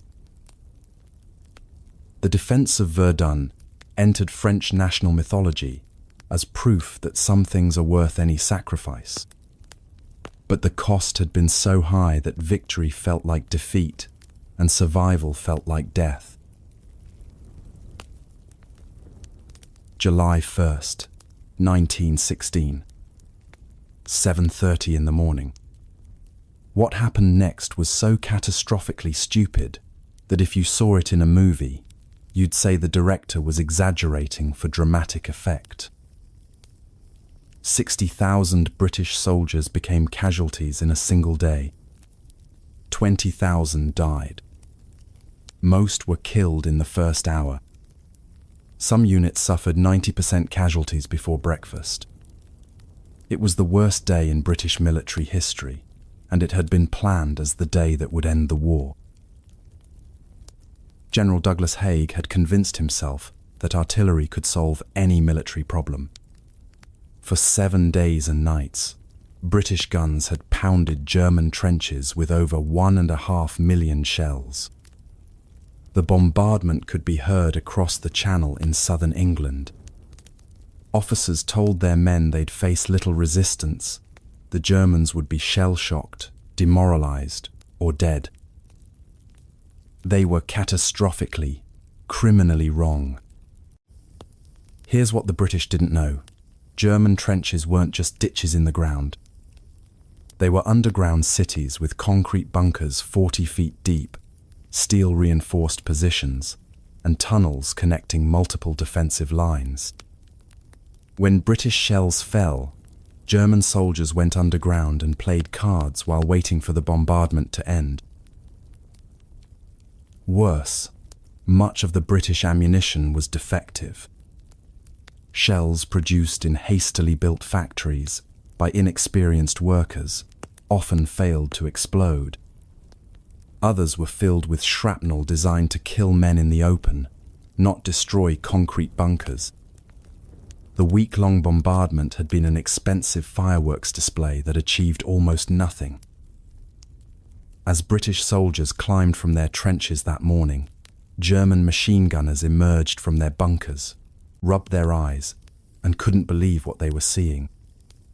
Instead of the scattered, rushing attacks they'd trained to repel, British troops were advancing in neat lines at walking pace across open ground.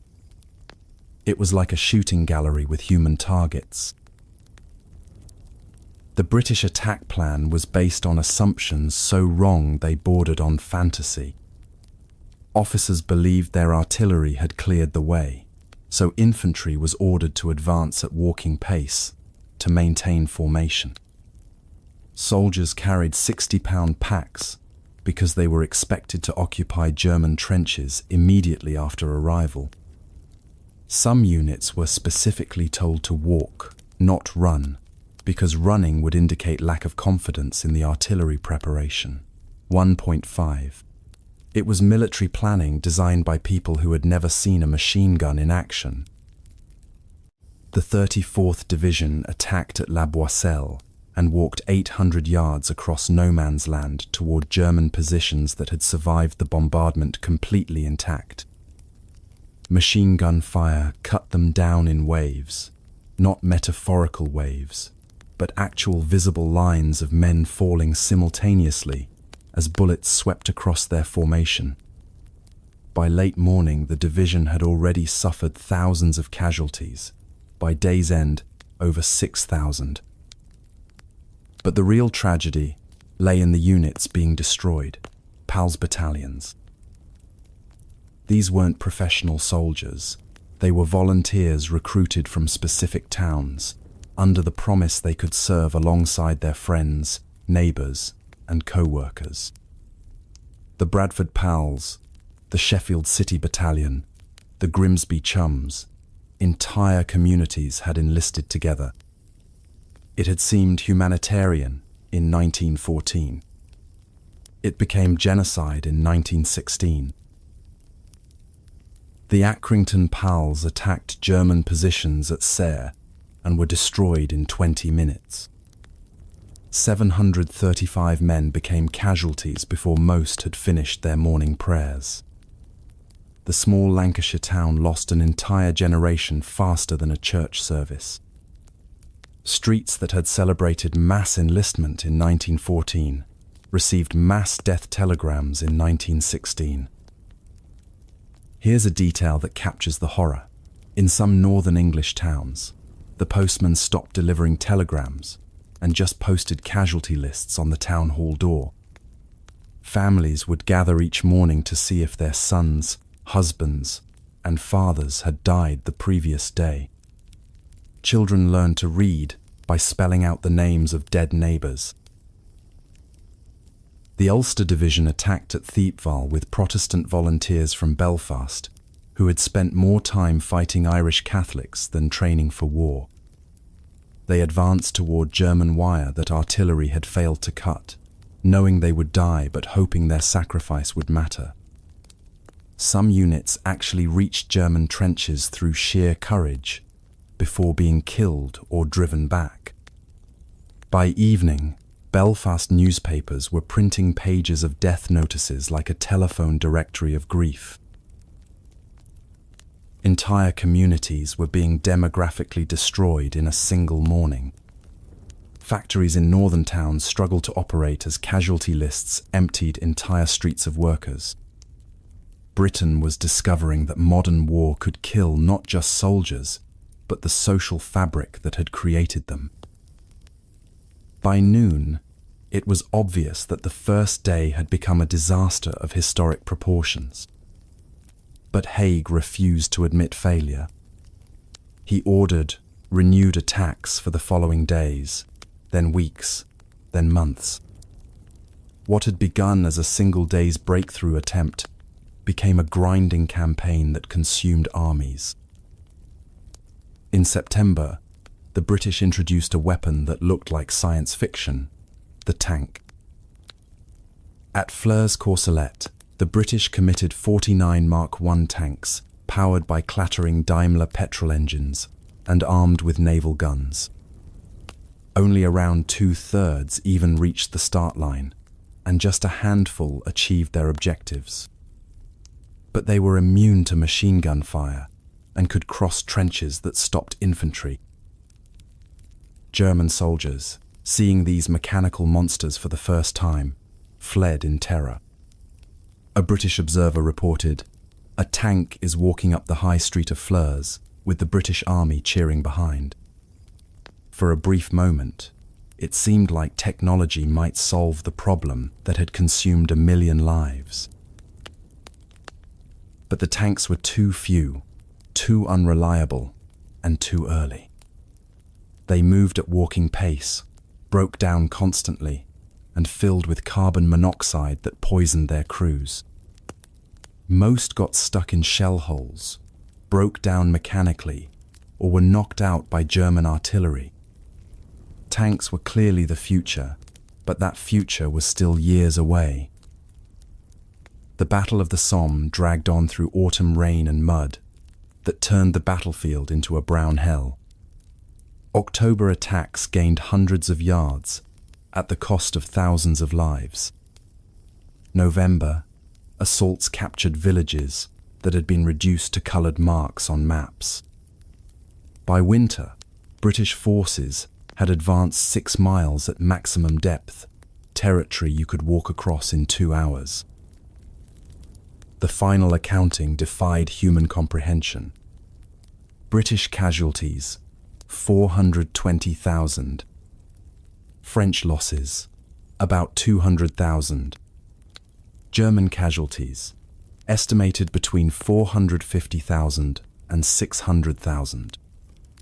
Over 1 million men had become casualties for territorial gains measured in single-digit miles. But here's the most disturbing part. General Haig declared the Somme a victory. German forces had been weakened. Allied coordination had improved. Lessons had been learned that would lead to future success. He was technically correct and morally monstrous. The Battle of the Somme had achieved something beyond its territorial objectives. It had proven British forces could sustain major offensive operations. It had relieved pressure on French forces at Verdun. Most importantly, it had shown that German armies could be hurt, worn down, and forced to give ground. But in British towns where entire streets displayed mourning wreaths, strategic explanations offered no comfort. The volunteer army that had marched to war singing patriotic songs had been fed into an industrial killing machine and emerged as professional soldiers who understood the true price of modern warfare. The first day of the Somme entered British memory as the day innocents died. The PALS battalions, the idea that communities could go to war together and come home together, had been revealed as a beautiful, lethal delusion. What remained was a harder, darker understanding of what victory required in an industrial age. Britain had learned that modern war wasn't about courage, tactics, or even technology. It was about mathematics. Who could afford to lose more men, more resources, more of their national soul before the other side collapsed? And the British, it turned out, were very good at mathematics. While French and British armies were bleeding themselves white on land, the naval war exploded into the only major fleet engagement of the entire conflict. May 31st, 1916. The North Sea became a testing ground for a question that had haunted naval strategists for decades. Did Britain still rule the waves? The Battle of Jutland was everything naval theorists had predicted, and nothing the admirals expected. 250 warships, carrying the combined firepower to level entire cities, were about to discover whether decades of theory matched the reality of steel against steel. Admiral Sir John Jellicoe commanded the largest concentration of naval firepower in human history, 28 battleships and 9 battle cruisers that could destroy any land target on Earth. Admiral Reinhard Scheer led 16 battleships and 5 battle cruisers, outnumbered but hoping German engineering could overcome British numbers. For 2 years, both fleets had avoided decisive action. Now they would discover something terrifying. Modern naval warfare killed ships faster than anyone had imagined. The battle began with a catastrophe that redefined naval architecture. HMS Indefatigable, struck by German shells, exploded in a pillar of fire that could be seen 20 miles away. 1,100 men vaporized instantly, not killed, not drowned, but atomized by the explosion of their own ammunition. Minutes later, HMS Queen Mary suffered the same fate. Another 1,000 sailors deleted from existence in a flash of light and heat. Admiral David Beatty, watching his magnificent ships disappear, made the understatement of the war. There seems to be something wrong with our bloody ships today. There was indeed something wrong. British battle cruisers had sacrificed armor for speed and firepower. They looked magnificent, but couldn't survive direct hits from modern guns. When the main fleets engaged, the violence transcended human experience. 15-inch guns hurled shells weighing as much as automobiles across miles of ocean. at speeds that made them invisible. Direct hits could penetrate 3 feet of steel armor and detonate inside ships like volcanic eruptions. The noise was so intense that sailors' eardrums burst from concussion alone. But the decisive phases came in a series of brief, violent engagements over several hours, punctuated by Admiral Scheer's 2 brilliant battle turnaways that extracted the German fleet from certain destruction. German ships disappeared into North Sea mist, leaving the British in possession of empty water and Pyrrhic victory. The British claimed victory because the German fleet fled. The Germans claimed victory because they had sunk more tonnage and killed more sailors. Both were right and irrelevant. The real result was strategic checkmate. The German high seas fleet never again risked a major engagement, spending the rest of the war safely anchored, while Britain's blockade slowly strangled Germany. Meanwhile, on the Eastern Front, Russia was achieving its final moment of military brilliance. General Alexei Brusilov had learned from 2 years of catastrophic failure and developed something revolutionary, tactics that actually worked. While other Russian commanders still believed in human waves against machine guns, Brusilov had created sophisticated combined arms operations that anticipated modern warfare. The Brusilov offensive began June 4th with attacks along a 200-mile front that caught Austrian defenders completely off guard. Instead of week-long bombardments that warned everyone, Brusilov used brief, intense barrages followed immediately by infantry assault.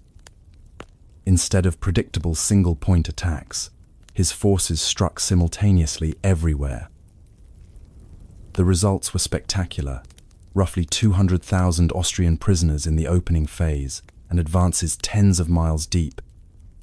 The Austro-Hungarian army began disintegrating as Czech and Polish units surrendered en masse, rather than die for an empire they despised. German forces had to be rushed from Verdun to prevent total Austrian collapse, providing crucial relief to French defenders. But Brusilov's success attracted a disastrous participant: Romania. Romania looked at Austrian weakness, Russian advances, and German forces committed elsewhere and thought, perfect timing. King Ferdinand declared war on the Central Powers and invaded Transylvania in late August. It seemed like joining a winning team just before victory. Romania's participation lasted exactly 4 months, long enough to be completely destroyed. German and Bulgarian forces, commanded by August von Mackensen, invaded from the south, while German divisions transferred from France attacked from the north.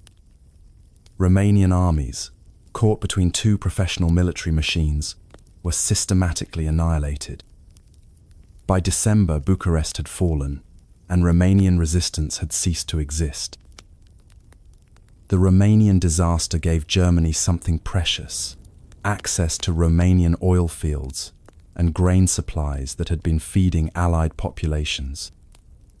Resources that might have sustained the Allies now sustained the German war effort. Romania's brief participation had backfired so spectacularly that it probably extended the war by months.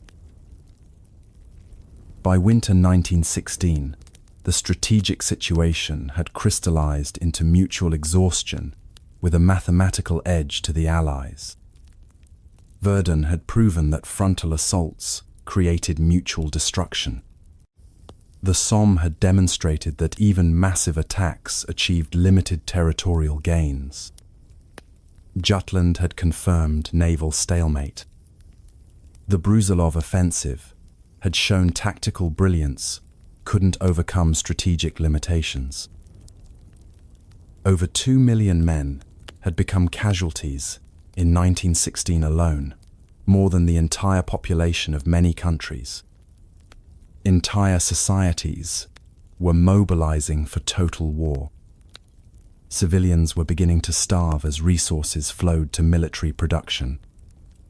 The war was consuming not just armies, but entire civilizations. Germany, despite tactical successes and brilliant generalship, was slowly losing the war of industrial attrition. The British naval blockade was strangling German imports. American industrial production was tilting the resource balance irreversibly toward the Allies. Time was running out for victory through conventional methods. 1916 had been the year when industrial warfare reached peak destructive efficiency. Modern armies could survive almost unlimited punishment while inflicting almost unlimited casualties. Technology and tactics had created perfect killing machines, but neither side could operate them decisively enough to end the war. But something was stirring beneath the surface. Revolution in Russia, American entry looming, new technologies that might break the deadlock. The old world was dying in trenches and battlefields across 3 continents. 1917 would bring revolution, revelation, and America. The year everything changed. March 8th, 1917. Petrograd. What started as women demanding bread became the collapse of the world's largest empire in exactly 8 days. It began with women who had nothing left to lose. Textile workers in the Vyborg district, hungry and desperate, walked out of their factories demanding bread. Within hours, they were joined by metal workers, then shopkeepers, then students. By evening, 200,000 people filled the streets, chanting, "Down with the Tsar!" The Romanov dynasty, which had survived Napoleon, the Decembrists, and 300 years of Russian winters, had 8 days left to live. Here's the most incredible part. Tsar Nicholas II was 300 miles away, completely oblivious to his empire's death. While revolution consumed his capital, he was at army headquarters, reading English novels and writing dismissively in his diary about some disorders in the capital. The most powerful autocrat on earth had become the most clueless man in Russia. What broke the Tsar's regime was breathtakingly simple. His own soldiers chose the people over the palace. On March 11th, troops ordered to fire on demonstrators instead turned their rifles on their officers. The Volinsky regiment mutinied first, then the Preobrazhensky guards, then entire garrisons. Soldiers, who had been fighting Germans for 3 years, decided they'd rather fight their own government. By March 12th, Petrograd was controlled by revolutionary workers and mutinous soldiers carrying the Tsar's own weapons. Nicholas finally realized his throne was disintegrating and decided to return to save his dynasty. But railway workers, now revolutionary sympathizers, had other plans. They diverted his imperial train to a siding in Pskov like he was a common passenger on the wrong line.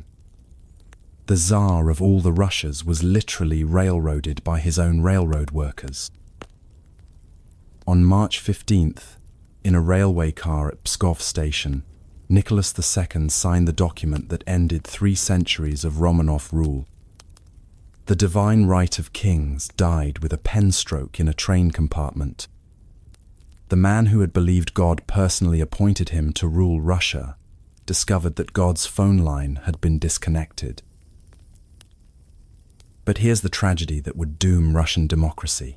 Removing the Tsar didn't solve Russia's problems. It unleashed them all simultaneously. A provisional government formed under Alexander Kerensky, promising democracy, rights, and continued war against Germany. Simultaneously, Workers and soldiers created their own councils, Soviets, demanding peace, land redistribution, and workers' control. Russia now had two governments claiming authority, both weak, both desperate, both doomed. Kerensky inherited a literally impossible situation. A lawyer turned politician, he genuinely believed Russia could become a democracy while fighting the most destructive war in human history. It was like trying to perform surgery while the patient was running a marathon during an earthquake. Every decision Kerensky made created new enemies. Continue the war, soldiers deserted en masse. Make peace, the Allies threatened to abandon Russia. Redistribute land, conservative officers plotted coups. Maintain property rights, peasants seized estates anyway. Kerensky was trapped in a political death spiral with no army, no money, and no time. Then Germany played the most cynical card in modern diplomatic history. On April 16th, a sealed railway car crossed from Germany into Russia carrying the most dangerous man on earth, Vladimir Ilyich Lenin. German High Command had calculated that Lenin would destabilize Russia more effectively than any military campaign. They were so catastrophically correct that they created their own eventual destroyer. Lenin arrived at Finland Station like a political asteroid impact. While other revolutionaries debated constitutional procedures and democratic transitions, Lenin offered solutions so simple they sounded insane. Peace, land, bread. End the war, immediately. Redistribute all land to peasants. Transfer all power to workers' councils. It was radical, impossible, and exactly what exhausted Russians wanted to hear. But here's what makes Lenin's success even more incredible. His party numbered barely 25,000 members in a country of 170 million. Most Russians had never heard his name. Even within his own party, many Bolsheviks initially resisted his extreme ideas before his political genius and force of personality convinced them to follow his radical path. The man who would reshape world history started as a political nobody with a revolutionary plan. Then Kerensky made the decision that murdered Russian democracy. He launched one final military offensive. The July Kerensky offensive was designed to restore Russian military credibility and democratic legitimacy. Instead, it destroyed both. Russian troops, already demoralized, suffered another 250,000 casualties for no strategic gain whatsoever. Soldiers blamed the democratic government for continuing a war they no longer understood, supported, or could win. Military discipline didn't just collapse, it reversed itself. Entire divisions elected their own officers. Soldiers shot commanders who ordered attacks.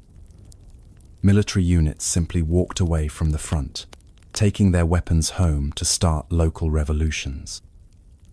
Russia still had millions of men under arms, but they were no longer an army. They were an armed mob, heading in every direction except toward the Germans. Lenin seized this moment with surgical precision. While Kerensky's government debated democratic procedures and legal niceties, the Bolsheviks planned a coup with revolutionary efficiency. On October 25th, Bolshevik forces occupied key points in Petrograd with a shopping list of targets: telegraph offices, railway stations, government buildings, the central bank. The October Revolution was remarkably bloodless in Petrograd. The Winter Palace, symbol of imperial power, was defended by a women's battalion, some military cadets, and a few dozen Cossacks. After minimal fighting that produced only a handful of casualties, the Bolsheviks arrested the provisional government. World history changed hands with less violence than a typical urban riot. Kerensky escaped, disguised as a servant in a car borrowed from the American embassy. The man who had tried to democratize Russia fled his own capital like a fugitive. Democracy in Russia had lasted 8 months, shorter than most pregnancies, and significantly less successful. Lenin immediately announced Russia's withdrawal from the war. The Treaty of Brest-Litovsk in March 1918 surrendered vast territories: Poland, Finland, the Baltic states, Ukraine, but gained something more valuable: the end of a war that was destroying Russian society faster than German armies ever could. The treaty was brilliant, short-term strategy, and catastrophic long-term planning for Germany. Yes, Germany could transfer millions of troops from east to west, but they also had to occupy vast new territories with troops they needed elsewhere, and they had created an ideological enemy far more dangerous than the Tsar had ever been. Lenin's revolution created something unprecedented: the world's first communist state committed to global revolution. The Bolsheviks didn't just want to rule Russia, they wanted to export revolution to every country on earth. They declared war on capitalism, democracy, and the entire existing world order. Germany's sealed train had delivered a virus that would consume the 20th century. Lenin's revolution would inspire communist movements from China to Cuba, create the Soviet Union, divide the world into competing ideological camps for 70 years, and ultimately outlast the German Empire that had created it. The most successful covert operation in history was also the most self-destructive. Germany had knocked Russia out of the war, but created an enemy that would eventually march into Berlin itself. January 19th, 1917. In a nondescript office building in London, British cryptographers decoded a telegram so explosive they initially thought it might be German disinformation designed to discredit Germany. It wasn't. It was German stupidity, so profound it defied rational explanation. The Zimmermann telegram was diplomatic suicide, disguised as diplomatic strategy. German Foreign Secretary Arthur Zimmermann had sent his ambassador in Mexico a proposal so insanely provocative that it seemed designed to drag America into the war. If America entered the conflict, Mexico should attack the United States and reclaim Texas, New Mexico, and Arizona. Germany would provide financial support and military assistance.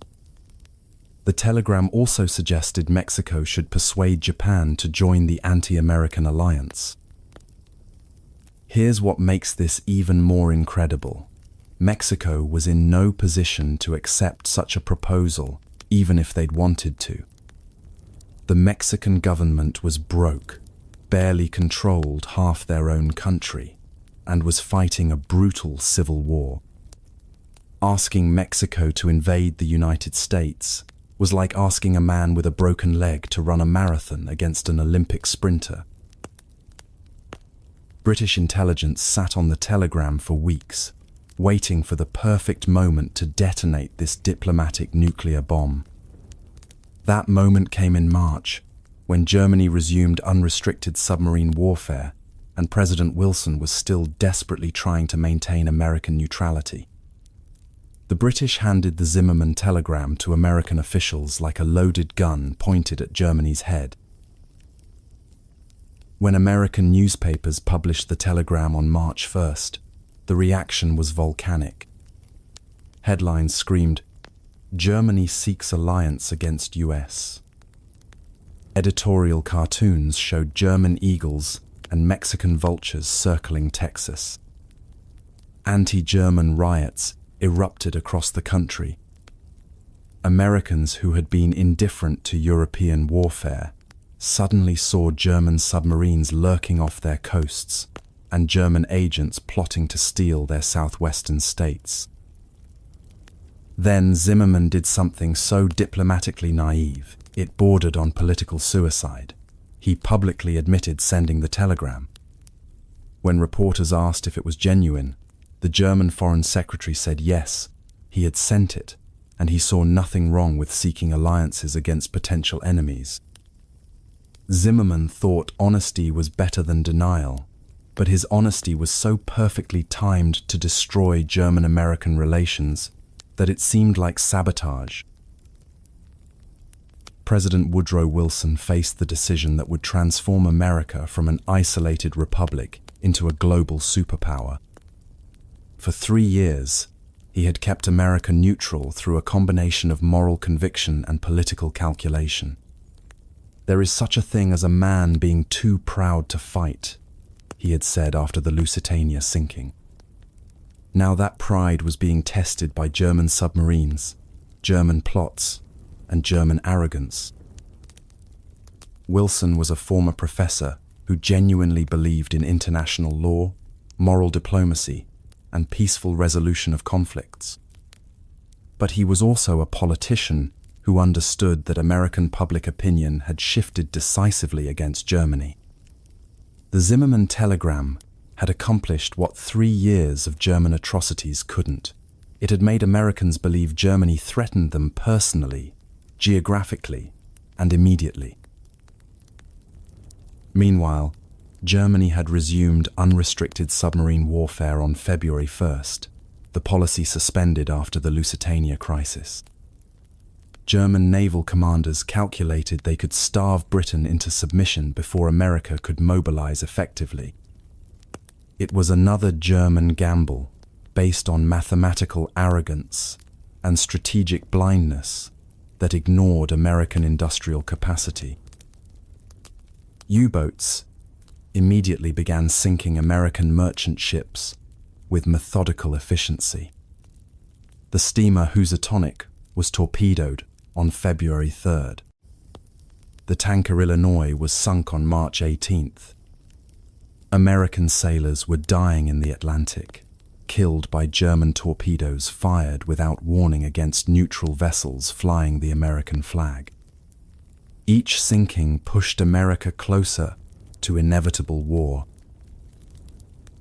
On April 2nd, Wilson appeared before Congress to request a declaration of war with words that would echo through the 20th century. The world must be made safe for democracy. Wilson wasn't just asking Congress to fight Germany. He was asking America to remake the international order itself. But here's what most Americans didn't realize. Their country was spectacularly, almost comically unprepared for European warfare.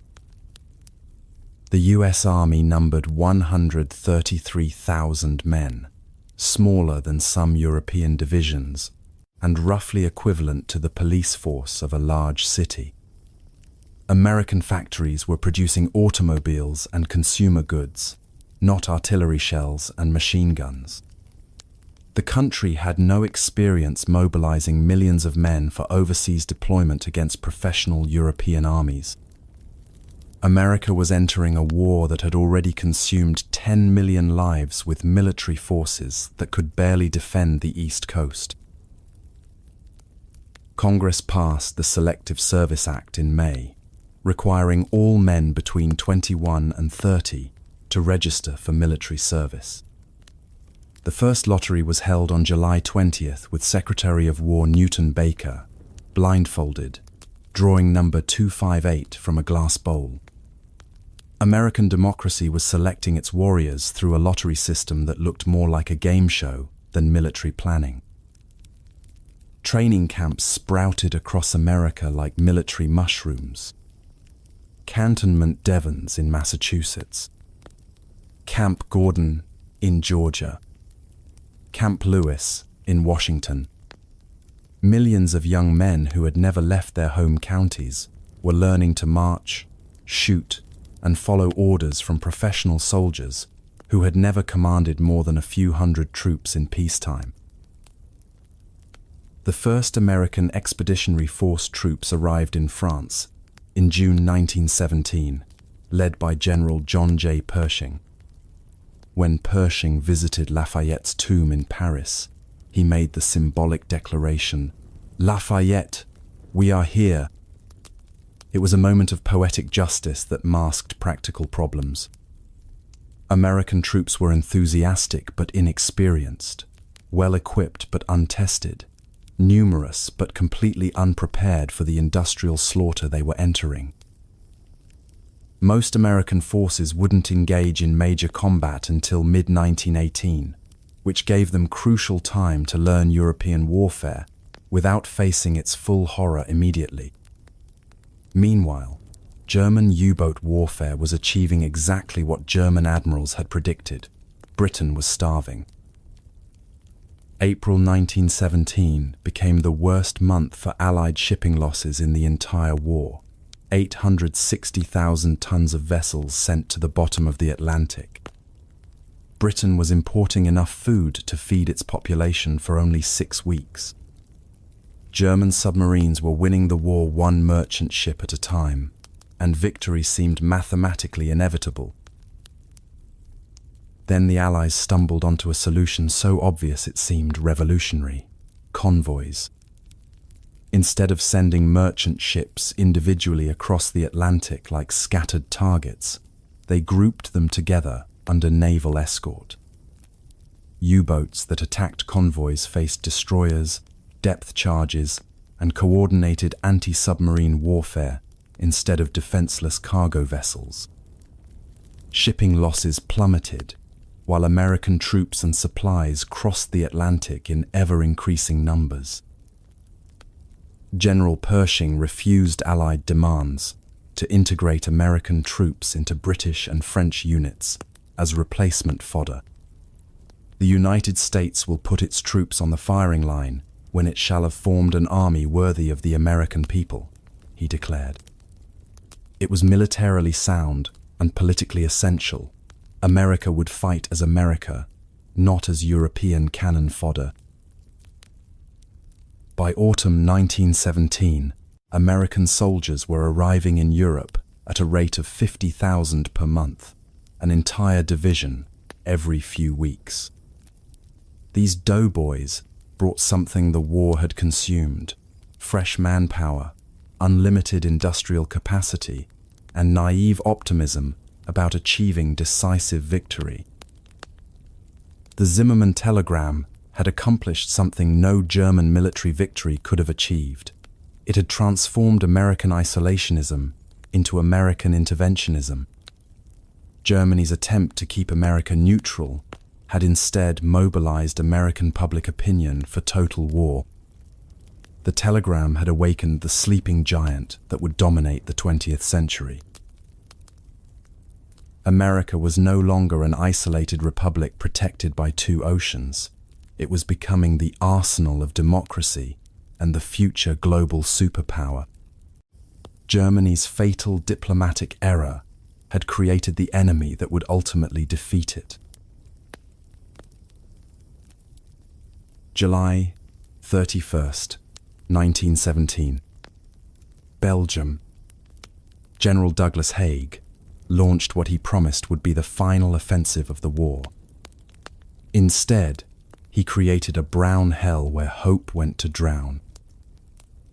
Passchendaele, the Third Battle of Ypres, began with the largest artillery bombardment in British history, 4.5 million shells fired in 10 days. The barrage was so intense it could be heard in London, across the English Channel. Haig believed this time would be different because this time artillery would obliterate German defences completely. He was wrong in ways that redefined human suffering. Here's what Haig didn't understand about Belgian geography. The Ypres salient was the worst possible place for artillery bombardment. Belgian farmland sat just below sea level, kept dry by centuries of careful drainage engineering. 4.5 million shells didn't just destroy German trenches, they shattered the entire water management system that had kept this land habitable since medieval times. Then nature joined the assault on human sanity. August 1917 brought the wettest summer in Belgian memory.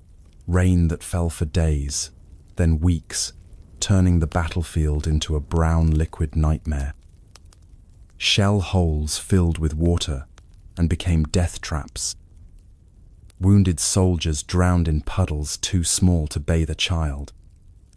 Stretcher bearers disappeared completely, swallowed by mud that had the consistency of cement and the smell of death.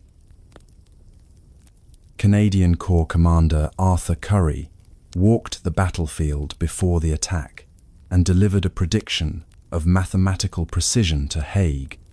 The offensive would cost 16,000 Canadian casualties for 4,000 yards of worthless mud. His estimate was exactly accurate. Haig ordered the attack anyway, convinced that German morale was about to collapse and one more push would end the war. What followed was 3 months of suffering that pushed human endurance beyond previously known limits. Men lived in shell holes filled with water and decomposing bodies. They slept standing up because lying down meant drowning. Some soldiers were buried alive so many times by collapsing trenches that they developed claustrophobia so severe they screamed when entering any enclosed space, including their own homes after the war. The mud at Passchendaele wasn't just mud, it was a mixture of Belgian clay, human blood, chemical explosives, and organic matter that created a substance unlike anything in nature. It had the consistency of thick porridge, the color of dried blood, and a smell that combined decomposition with industrial chemicals. Men who fell into deep mud couldn't climb out without help. Some simply gave up and drowned rather than struggle against the impossible weight. Medical evacuation became a nightmare within a nightmare. Wounded soldiers couldn't be carried on stretchers through the mud because stretcher bearers would sink and become trapped. Instead, the wounded were dragged on waterproof sheets or carried piggyback by men who often collapsed from exhaustion and joined the wounded they were trying to save. Many wounded died not from their injuries, but from drowning during evacuation attempts that took hours to cover distances measurable in yards. The psychological casualties created new categories of human breakdown. Shell shock, what we now call PTSD, reached epidemic proportions among troops who experienced months of constant artillery bombardment. Men developed uncontrollable tremors, inability to speak, or catatonic stares that lasted for days. Some began laughing uncontrollably and couldn't stop. Others became convinced they were already dead and refused to eat, drink, or acknowledge other human beings. Lieutenant Colonel John McCrae, the Canadian military doctor who had written In Flanders Fields earlier in the war, was treating soldiers whose minds had completely fractured under the strain. He wrote to his mother, "I wish I could embody on paper some of the varied sensations of that 17 days. 17 days of Hades." McCrae died of pneumonia and meningitis in Boulogne in January 1918, another casualty of the war that was consuming everything it touched.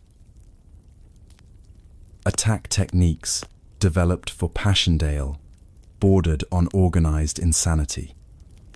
Soldiers were taught to advance by jumping from shell hole to shell hole, timing their movements between artillery barrages. Machine gun positions were identified by watching for muzzle flashes through rain and fog, since visual observation was impossible in daylight.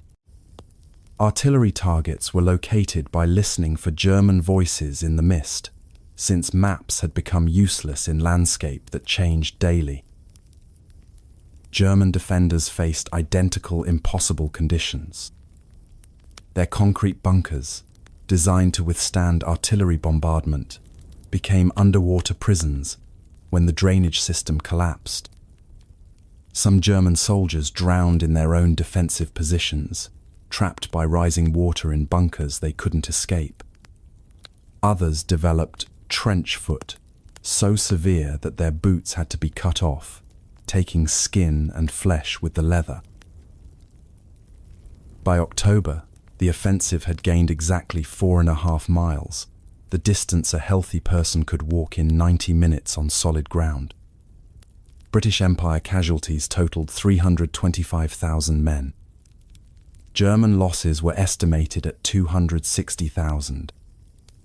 Nearly 600,000 human beings had been killed, wounded, or driven permanently insane for less than 5 miles of Belgian swamp that was strategically worthless. The village of Passchendaele, the operation's final objective, no longer existed as anything recognizable.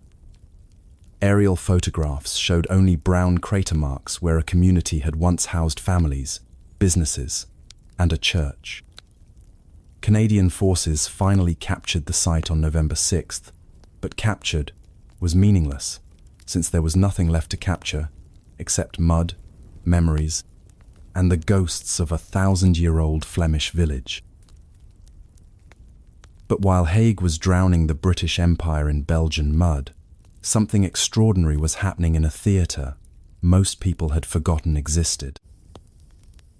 General Edmund Allenby had been transferred from the Western Front to Palestine after his failures at Arras, what seemed like military exile to manage a colonial sideshow.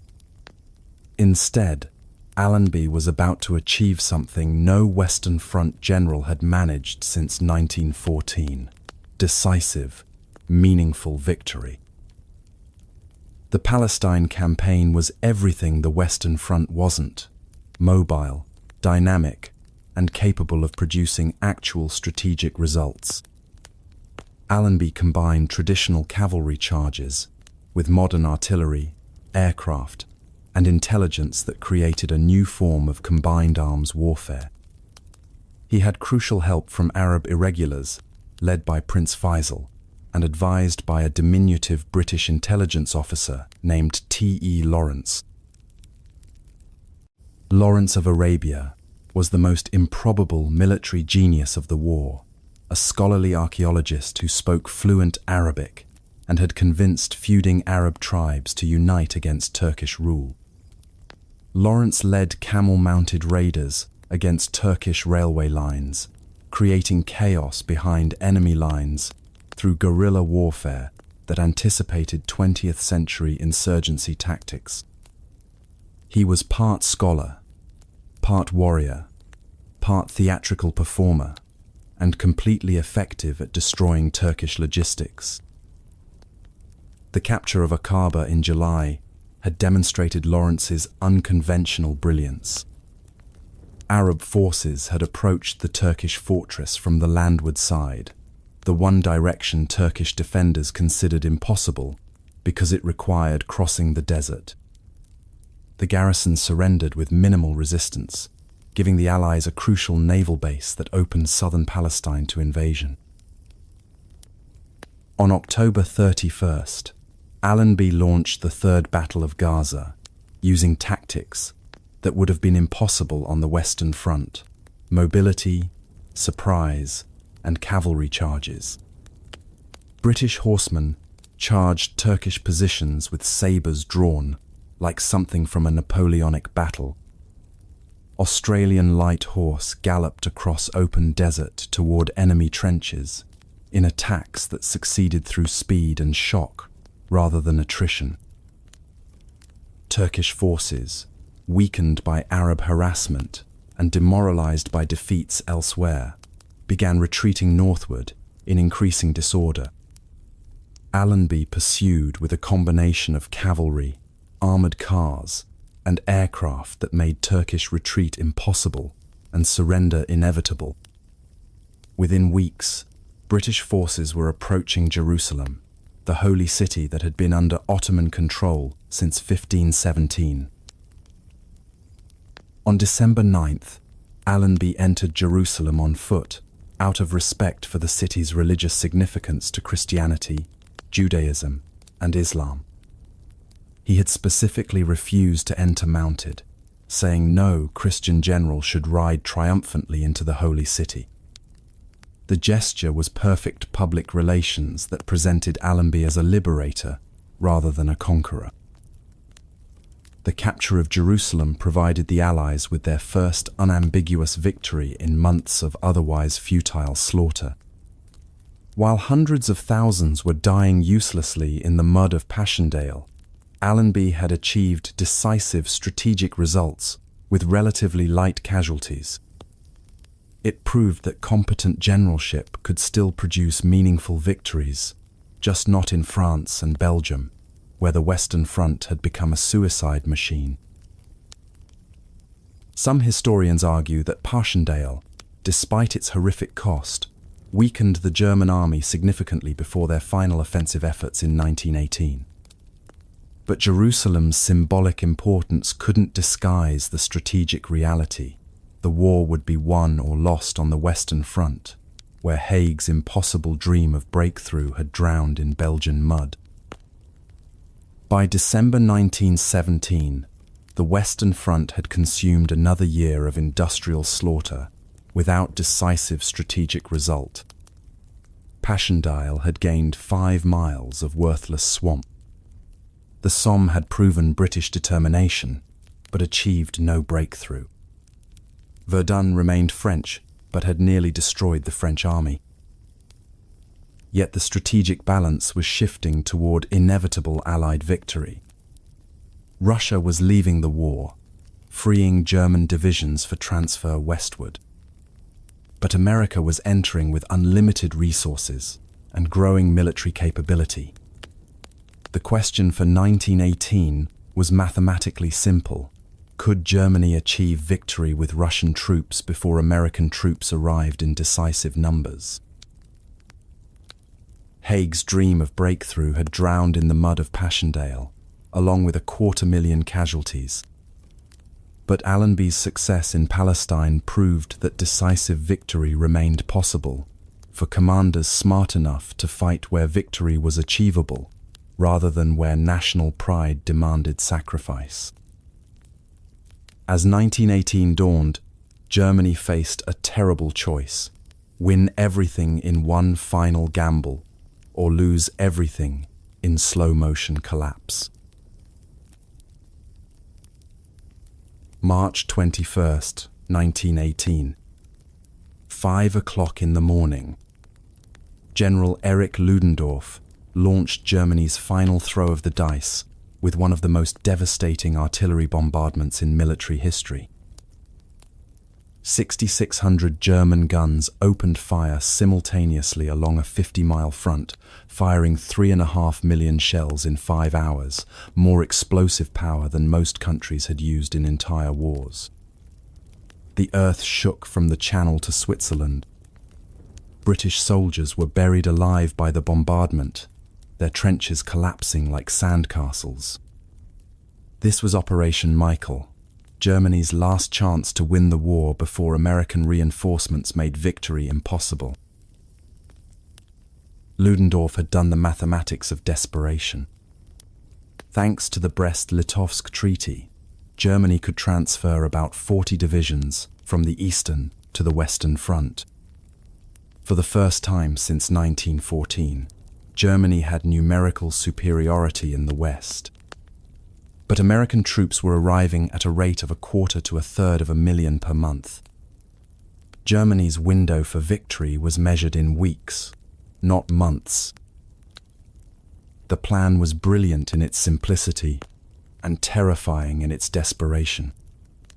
German forces would smash through British lines, drive northwest toward the Channel ports, and separate the British Expeditionary Force from French armies. With Britain isolated and France exposed, both would be forced to seek peace. It was the Schlieffen Plan reborn. everything or nothing. But Ludendorff had learned from 3 years of failure. Instead of massive frontal assaults, Germany would use revolutionary new tactics. Stormtroopers, elite assault troops armed with grenades, flamethrowers, and machine pistols, would infiltrate enemy lines through surprise and speed rather than overwhelming force. The stormtroopers were everything traditional. Infantry wasn't. Small, fast, flexible, and deadly. They advanced in small groups, bypassing strong points rather than attacking them directly. Most importantly, they were trained to exploit success rather than reinforce failure. If one group met resistance, others would flow around it, like water around rocks. When the bombardment lifted at 9:40 a.m., stormtroopers emerged from the morning fog like ghosts from hell. British defenders, stunned by 5 hours of intensive shelling, found German soldiers already inside their trenches before they could man their machine guns. Positions that had been impregnable for 4 years fell in minutes. The breakthrough was spectacular, beyond anyone's expectations. By the end of the first day, German forces had advanced 8 miles, farther than any attack since 1914. The British Fifth Army began disintegrating under the assault. Entire divisions retreated in confusion, abandoning equipment and supplies. Within a week, German forces had advanced 40 miles and created a massive salient bulging into Allied lines. On March 23rd, the Paris gun began shelling the French capital from 120 kilometers away. Ludendorff's gamble seemed to be paying off beyond his wildest expectations. But success created its own catastrophic problems. German stormtroopers, advancing faster than planned, outran their supply lines completely. Most critically, German troops, many of whom hadn't seen adequate food in months due to the British blockade, stopped to loot captured British supply depots instead of pressing their advantage. The sight of abundant Allied food supplies had a devastating effect on German morale. Soldiers discovered British trenches stocked with white bread, canned meat, chocolate, and tobacco, luxuries that had disappeared from Germany years earlier. Some German units spent entire days eating captured food, rather than advancing toward victory. Meanwhile, the crisis had finally forced the Allies to unite under a single commander. On March 26th, General Ferdinand Foch was appointed Generalissimo, Supreme Commander of Allied forces. For the first time since 1914, the Allies would fight as a unified force. His first order was characteristically direct. I will fight in front of Amiens. I will fight in Amiens. I will fight behind Amiens. Ludendorff tried to maintain momentum with additional offensives. Operation Georgette targeted British forces in Flanders. Operation Blucher York struck French positions along the Aisne River. Each attack achieved initial success, but none delivered the decisive breakthrough Germany desperately needed. The problem was mathematical. Germany was trading irreplaceable veterans for temporary territorial gains. Stormtroopers were elite troops who took months to train and years to replace. Each successful attack consumed Germany's best soldiers at a rate the country couldn't sustain. By June, the strategic situation had fundamentally changed. German offensives had gained territory, but achieved no decisive results. Allied armies had regrouped under unified command. Most importantly, American forces were arriving at an unprecedented rate. The final German offensive, Operation Mahn Reims, launched on July 15th. This time, Allied intelligence had broken German codes and knew the attack was coming. French artillery caught German stormtroopers in the open and slaughtered them before they could reach Allied trenches. The offensive lasted 3 days before German forces were forced to retreat. It was the first German attack since March that had failed to gain significant ground. More ominously, it was the first time German forces had been forced to retreat by Allied counterattacks. Ludendorff's spring offensive had gained more territory than any campaign since 1914. But Germany had exhausted its reserves in a gamble that had failed. The spring and summer offensives had consumed roughly 800,000 German casualties, including the irreplaceable stormtroopers.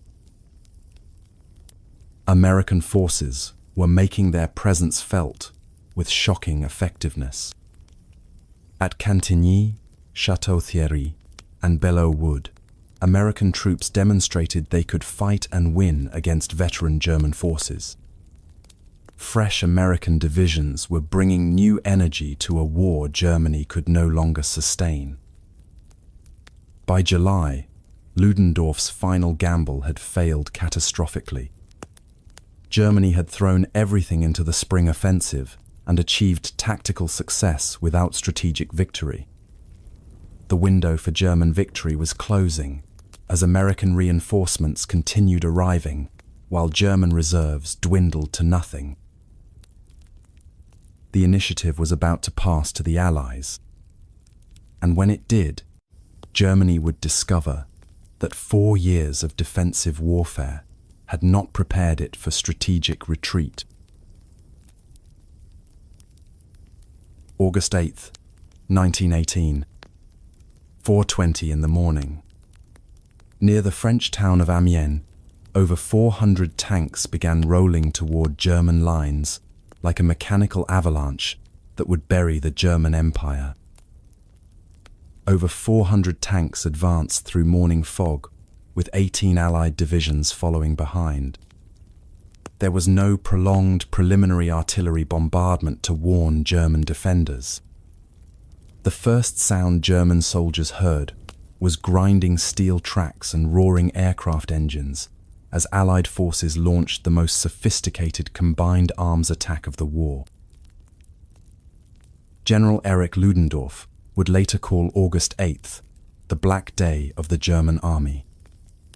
It was the day Germany discovered that while they had been perfecting offensive tactics, the Allies had been perfecting something far more dangerous: victory itself. The Battle of Amiens was everything previous offensives hadn't been: carefully planned, properly coordinated, and devastatingly effective. Canadian and Australian troops, supported by tanks and preceded by a creeping artillery barrage, advanced 8 miles on the first day. German resistance didn't just break, it disintegrated like sugar in rain. For the first time in the war, entire German units surrendered without serious resistance. The 2nd Guards Division, elite troops who had held their positions for 4 years, simply melted away. German prisoners told their captors they were fed up with the war and grateful to be safely out of the fighting. But the real shock was psychological. German reinforcements marching toward the front were jeered by retreating troops who called them strike-breakers and war prolongers. The discipline that had sustained the German army through 4 years of slaughter was finally cracking under the weight of inevitable defeat. Within days, what had started as a local Allied attack became a general offensive along the entire Western Front. American forces launched their first major independent offensive at Saint-Mihiel. British armies began advancing against the Hindenburg Line. the Allies had finally learned how to fight the war they had been trying to fight since 1914. Instead of massive frontal assaults, they used tanks, aircraft, and artillery in coordinated attacks that exploited German weaknesses. The Western Front suddenly became fluid as German armies fell back toward their own borders. The 100 Days Offensive had begun, the final campaign that would destroy the German Empire and reshape the world. But Germany's military collapse was only part of a larger disintegration. The Central Powers alliance began falling apart as each member sought separate peace with the Allies. Bulgaria was the first domino to fall. Allied forces attacking from Salonika broke through Bulgarian defences at Dobropol in September. The Bulgarian army simply stopped fighting and went home. Bulgaria signed an armistice on September 29th. The Ottoman Empire followed within weeks. General Allenby's forces had captured Damascus and Aleppo. Turkish armies could no longer sustain organized resistance. On October 30th, the Ottoman Empire signed an armistice at Mudros that effectively ended 4 centuries of Turkish rule in the Middle East. Austria-Hungary died most dramatically, torn apart by the very nationalism it had tried to suppress. Czech and Polish units mutinied against their Austrian officers. Hungarian politicians declared independence. South Slavs proclaimed union with Serbia. The empire didn't just lose the war, it ceased to exist as a political entity. On November 3rd, Austria-Hungary signed an armistice at Villa Giusti. The Habsburg monarchy formally dissolved into component nationalities that had been waiting 4 years for liberation. The war that had begun with Franz Ferdinand's assassination ended with the complete destruction of the empire he had died representing. Germany now stood alone against the entire world. But even as military defeat became inevitable, another enemy was claiming more lives than all the armies combined. The Spanish flu pandemic was killing soldiers and civilians with indiscriminate efficiency.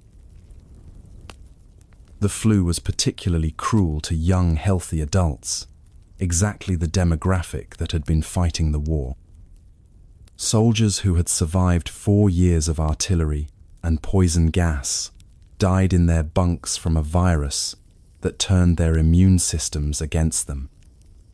Some military units lost more men to influenza than to enemy action. The pandemic struck with apocalyptic intensity. In India, approximately 12 million people perished, more than twice the military casualties of the entire war. The pandemic killed an estimated 50 million people worldwide, making it more deadly than the war it accompanied. The flu hit Germany particularly hard because the British blockade had weakened civilian health through years of malnutrition. German soldiers and workers had little resistance to the pandemic. Cities like Berlin and Hamburg became plague zones where the living could barely bury the dead. By October, German resistance was collapsing on multiple fronts simultaneously. Military defeat, political revolution, economic collapse, and pandemic disease were converging to destroy the German Empire. Kaiser Wilhelm's advisors warned him that Germany had weeks before complete societal collapse. American forces proved their worth in the largest battle in US military history.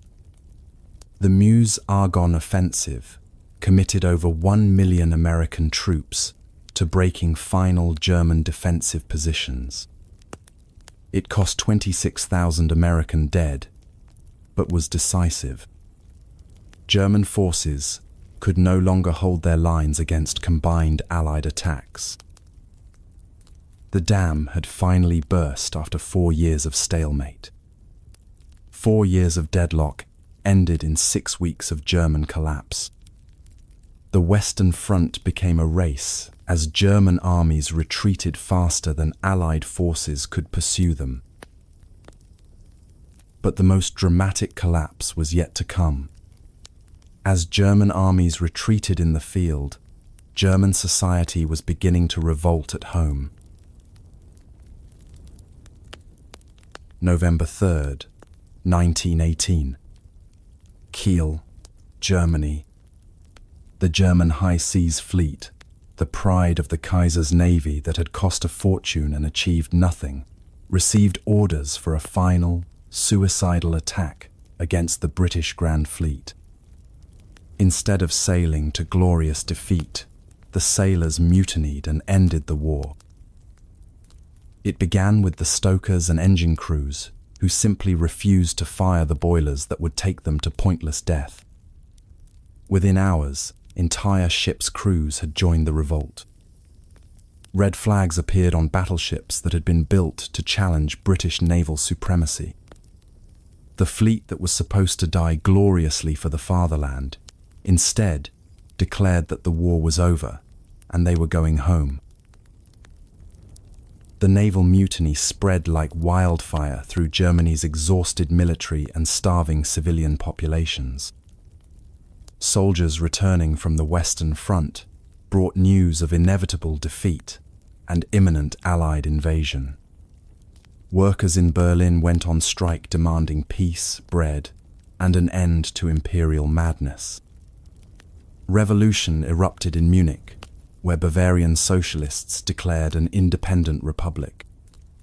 The German Empire was disintegrating from within as rapidly as it was being defeated from without.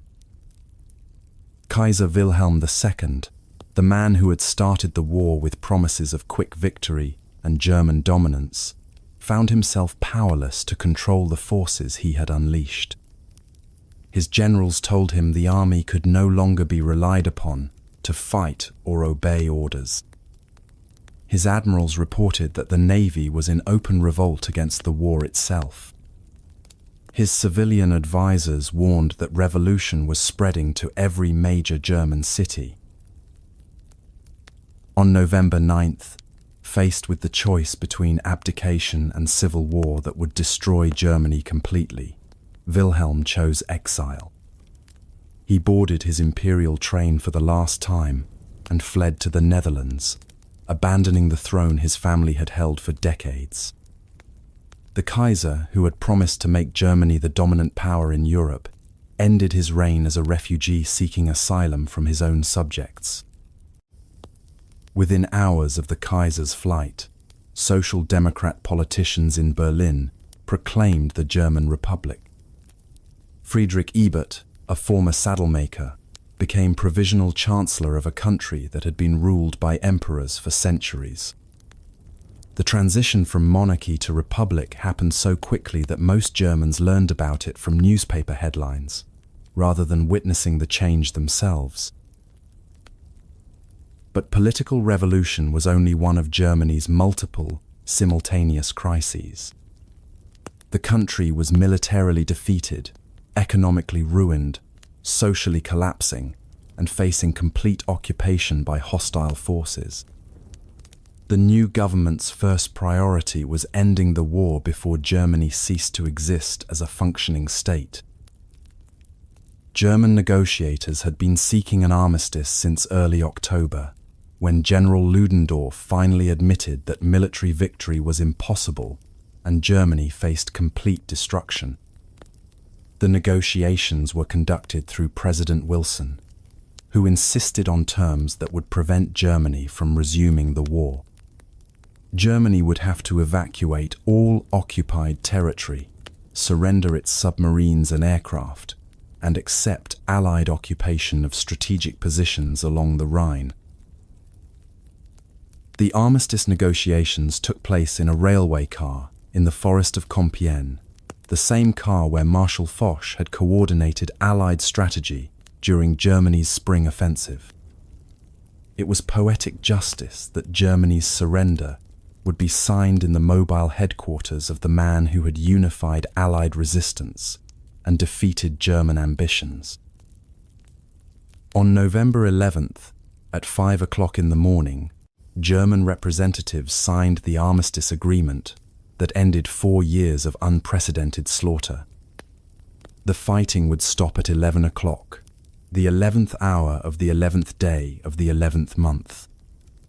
It was a moment of mathematical poetry that would be remembered as long as people studied the history of human conflict. But the war didn't end cleanly at 11 a.m. as planned. Fighting continued until the final minute, as commanders on both sides sought last-moment victories or settled old scores with final acts of violence. Some officers, unable to accept that 4 years of sacrifice had ended in total defeat, ordered final attacks that served no military purpose except personal pride. Private Henry Gunther of Baltimore became one of the war's final casualties when he charged a German machine gun position at 10:59 a.m. on November 11th. German soldiers, knowing the war would end in 1 minute, tried to wave him back to safety. When Gunther continued advancing with his rifle, they reluctantly shot him dead. He died 1 minute before the armistice took effect, possibly the last soldier killed in the Great War. At exactly 11 o'clock, an unnatural silence fell across the Western Front for the first time in 4 years. Artillery that had been firing continuously since 1914 suddenly stopped. Machine guns that had dominated the battlefield fell silent. Soldiers on both sides emerged from their trenches and stared at each other across no man's land, uncertain what to do without the constant sound of gunfire and explosions. Some Allied soldiers cheered and celebrated the end of their nightmare. Others sat in stunned silence, unable to process that the war was finally over. Many simply slept, exhausted by 4 years of violence, terror, and industrial-scale death. The silence was so complete that soldiers reported being able to hear birds singing for the first time since 1914. In London, Paris, and New York, crowds filled the streets in wild celebration. Church bells rang, sirens wailed, and people danced in the streets with strangers. The war that had consumed a generation was finally over. Democracy had defeated autocracy. Freedom had triumphed over militarism. The world was safe for democracy at last. But in Berlin, Vienna, and Constantinople, there was only exhaustion, uncertainty, and the beginning of a reckoning with catastrophic defeat. Empires that had ruled for centuries had ceased to exist. Millions were dead, millions more were refugees, and entire societies faced reconstruction from physical and moral ruins. The Great War had officially ended at 11 o'clock on November 11th, 1918. But its consequences would shape the rest of the 20th century and beyond. New nations were being born from the ashes of old empires. America had emerged as a global superpower. Russia had become the world's first communist state. The international order that had existed since Napoleon had been completely destroyed. The guns fell silent at 11 a.m. on November 11th, 1918. But the dying had only just begun. November 11th, 1918. 11 o'clock in the morning. The guns fell silent, and humanity began counting the price of its collective madness. The numbers were staggering, though historians still debate exact totals. Approximately 9.7 million soldiers dead, some 20 to 21 million wounded, several million civilian deaths, with estimates varying depending on how conflicts and famines are counted. But statistics couldn't capture the true cost of what Europe had done to itself in 4 years of industrial slaughter. These figures would soon be overshadowed by an even deadlier enemy. The 1918-19 influenza pandemic swept across war-weakened populations, killing an estimated 50 million people worldwide, more than the war itself. The pandemic hit hardest in regions already devastated by conflict, malnutrition, and social collapse. France had lost approximately 1.4 million men, an entire generation of farmers, workers, teachers, and artists who would never return to rebuild their shattered nation. In some French villages, every man between 18 and 35 was dead. Memorial walls in country churches listed more names than the villages had living residents. Britain had sacrificed nearly 1 million soldiers, including much of its intellectual and social elite. The PALS battalions that had marched away singing in 1914 had been decimated on the Somme, at Passchendaele, in dozens of forgotten trenches. Oxford and Cambridge lost entire graduating classes. Germany suffered over 2 million military deaths, and the defeat precipitated revolution, hunger, and political crisis. The nation that had started the war with dreams of European dominance ended it facing revolution, starvation, and national humiliation. Russia's losses were almost incomprehensible. Over 3 million soldiers dead, with millions more wounded, missing, or captured. The empire that had possessed the world's largest army had been destroyed by war, revolution, and civil conflict. Austria-Hungary ceased to exist as both an empire and a casualty list. Approximately 1.5 million dead from a state that no longer appeared on any map. But the visible wounds were only part of the catastrophe. Over 20 million wounded soldiers returned to their homes carrying the war in their bodies and minds. Men with missing limbs learned to navigate a world designed for the whole. Amputees fitted with crude prosthetics tried to reclaim lives that had been shattered along with their bodies. The psychological casualties created an entirely new category of human suffering. Shell shock, what we now recognize as post-traumatic stress disorder, affected hundreds of thousands of veterans who had survived the war physically but not mentally. Men who had been farmers couldn't tolerate thunder because it reminded them of artillery. Former teachers jumped at sudden noises and couldn't sleep without nightmares. Some veterans developed soldier's heart, rapid heartbeat and shortness of breath triggered by combat memories. Others suffered from war neurosis that left them unable to concentrate, work, or maintain relationships. The invisible wounds would claim victims for decades after the armistice. The economic cost was enormous by contemporary standards, equivalent to many billions in today's dollars. Resources that could have built universities, hospitals, and infrastructure had been converted into shells, bullets, and poison gas that accomplished nothing except destruction. European currencies collapsed under war debt. The British pound, once the world's reserve currency, was permanently weakened.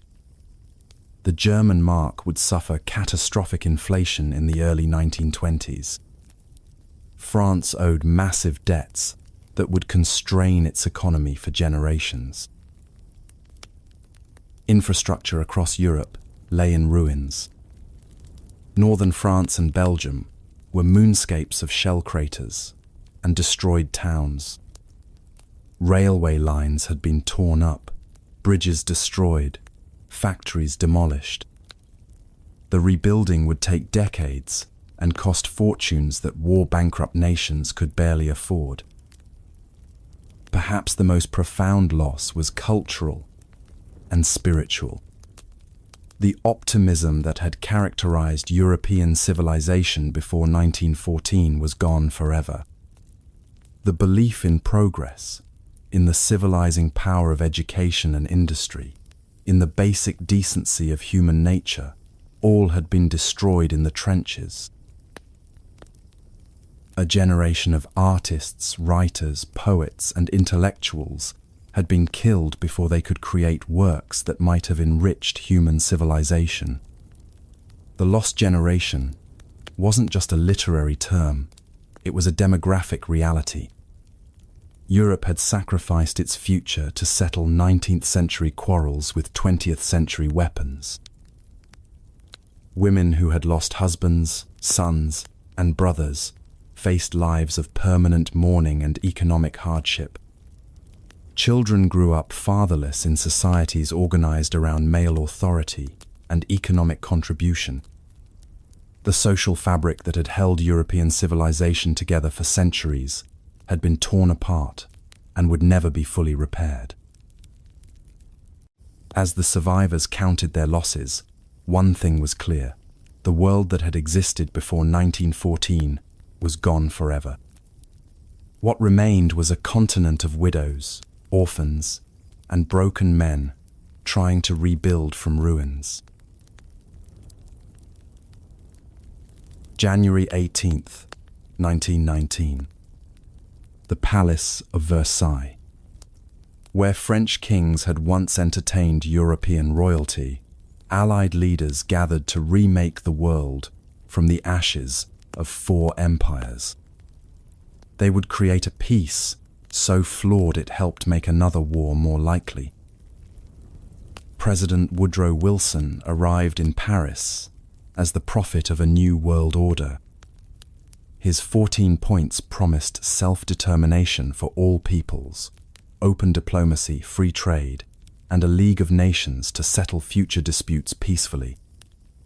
Wilson genuinely believed the Great War could be the last war if nations embraced democratic ideals and international cooperation. He was about to discover that idealism was no match for European realpolitik. David Lloyd George of Britain wanted to preserve British imperial interests while preventing Germany from ever again challenging British naval supremacy. Georges Clemenceau of France, nicknamed the Tiger, wanted revenge, security, and reparations that would keep Germany weak permanently. Vittorio Orlando of Italy wanted territorial gains that would compensate for Italian sacrifices. The negotiations lasted 6 months and produced treaties that satisfied no one while creating conditions that would contribute to future conflicts. The Treaty of Versailles, signed on June 28, 1919, exactly 5 years after Franz Ferdinand's assassination, was designed to punish Germany so severely it could never threaten European peace again. Instead, it created resentments that would fester for decades. Germany lost approximately 13% of its territory and 10% of its population. Alsace-Lorraine was returned to France. The Saar Basin was placed under League of Nations administration for 15 years. The Rhineland would be permanently demilitarized and occupied by Allied forces. Poland received access to the sea through the Polish corridor that split Germany in two. Germany's military was reduced to a police force. The army was limited to 100,000 men. The navy could have no submarines, no aircraft carriers, and only 6 battleships. Germany was forbidden from having an air force, tanks, or poison gas. Most humiliating was Article 231, the War Guilt Clause, which became a legal basis for reparations and proved politically explosive. Germany would pay reparations not just for direct war damage, but for pensions to Allied veterans and support for war widows. The final bill was set at 132 billion gold marks, often translated as roughly $33 billion at the time, an enormous sum that would dominate diplomacy and German politics for decades, as reparations were repeatedly renegotiated. John Maynard Keynes, the British economist who witnessed the negotiations, warned that the treaty was a Carthaginian peace that would either destroy Germany economically or create conditions for future war. If we aim deliberately at the impoverishment of Central Europe, he wrote, vengeance will not limp. He was prophetically correct. While Germany was being dismembered, new nations were being born from the corpses of dead empires. Poland emerged after 123 years of foreign rule, reconstructed from German, Austrian, and Russian territories. Czechoslovakia was created from Austro-Hungarian remnants, combining Czechs, Slovaks, Germans, and other minorities in an artificial state. Yugoslavia united South Slavs under Serbian leadership, creating another multi-ethnic powder keg. Hungary was reduced to 1/3 of its former size, losing territory to Romania, Czechoslovakia, and Yugoslavia. Austria became a tiny German-speaking republic, forbidden from uniting with Germany. The Ottoman Empire was carved up among the victors. The Middle East settlements were particularly problematic. During the war, Britain had promised Arabs independence in exchange for revolt against the Turks. Britain had also promised Jews a national home in Palestine through the Balfour Declaration. Simultaneously, Britain and France had secretly agreed to divide Ottoman territories between themselves. All three promises were impossible to fulfill simultaneously. The mandate system was created to disguise European imperialism as international trusteeship. Britain received mandates for Palestine, Transjordan, and Iraq. France took Syria and Lebanon. As one British official later noted, new borders were drawn casually in far-off offices, a process that would have long consequences for regional stability. The arbitrary borders grouped hostile, ethnic and religious communities together while separating natural allies. The Middle East would pay the price for this geographic malpractice for the next century. Wilson's League of Nations was established, but without American participation. The US Senate rejected membership, fearing entanglement in European conflicts. The organization designed to prevent future wars was crippled from birth by the absence of the world's emerging superpower. The peace settlement created as many problems as it solved. Ethnic Germans found themselves trapped in Czechoslovakia, Poland, and other new states. Hungarians were scattered across multiple countries. Arabs discovered that independence meant trading Turkish rule for British and French colonialism. Economic nationalism replaced the international cooperation Wilson had envisioned. New nations erected trade barriers to protect infant industries. Currency instability made international commerce difficult. The global economy that had facilitated prosperity before 1914 was replaced by competing national economies. Most ominously, the peace settlement left millions of people feeling betrayed, humiliated, or cheated. Germans believed they had been unfairly blamed for a war they hadn't started alone. Italians felt they hadn't received adequate compensation for their sacrifices. Arabs realized that Western promises of self-determination applied only to Europeans. These resentments would fester for 2 decades, before contributing to an even more devastating conflict. The peace treaties that ended the Great War were masterpieces of short-term thinking and long-term instability. They created a European order so unstable it was bound to face future crises. The statesmen who gathered at Versailles believed they were creating lasting peace. Instead, they had helped write the opening chapters of the next World War. October 1918. While convalescing in a military hospital near Pacewalk, the news of Germany's defeat helped fuel the outrage and sense of betrayal that an Austrian corporal named Adolf Hitler would later exploit. As he later wrote about learning of defeat, everything went black before my eyes. In that moment of despair and rage, the seeds of an even greater catastrophe began to germinate.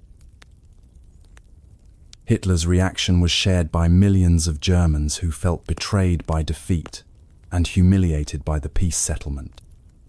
The stab-in-the-back myth, the false belief that Germany had been betrayed by politicians rather than defeated militarily, would become the foundation of Nazi ideology. The former corporal would spend the next 25 years plotting revenge.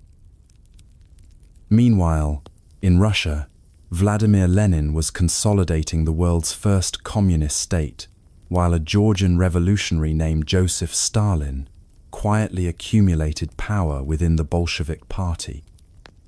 The Russian Revolution had removed the Tsar, but replaced him with something potentially more dangerous, an ideological state committed to exporting revolution worldwide.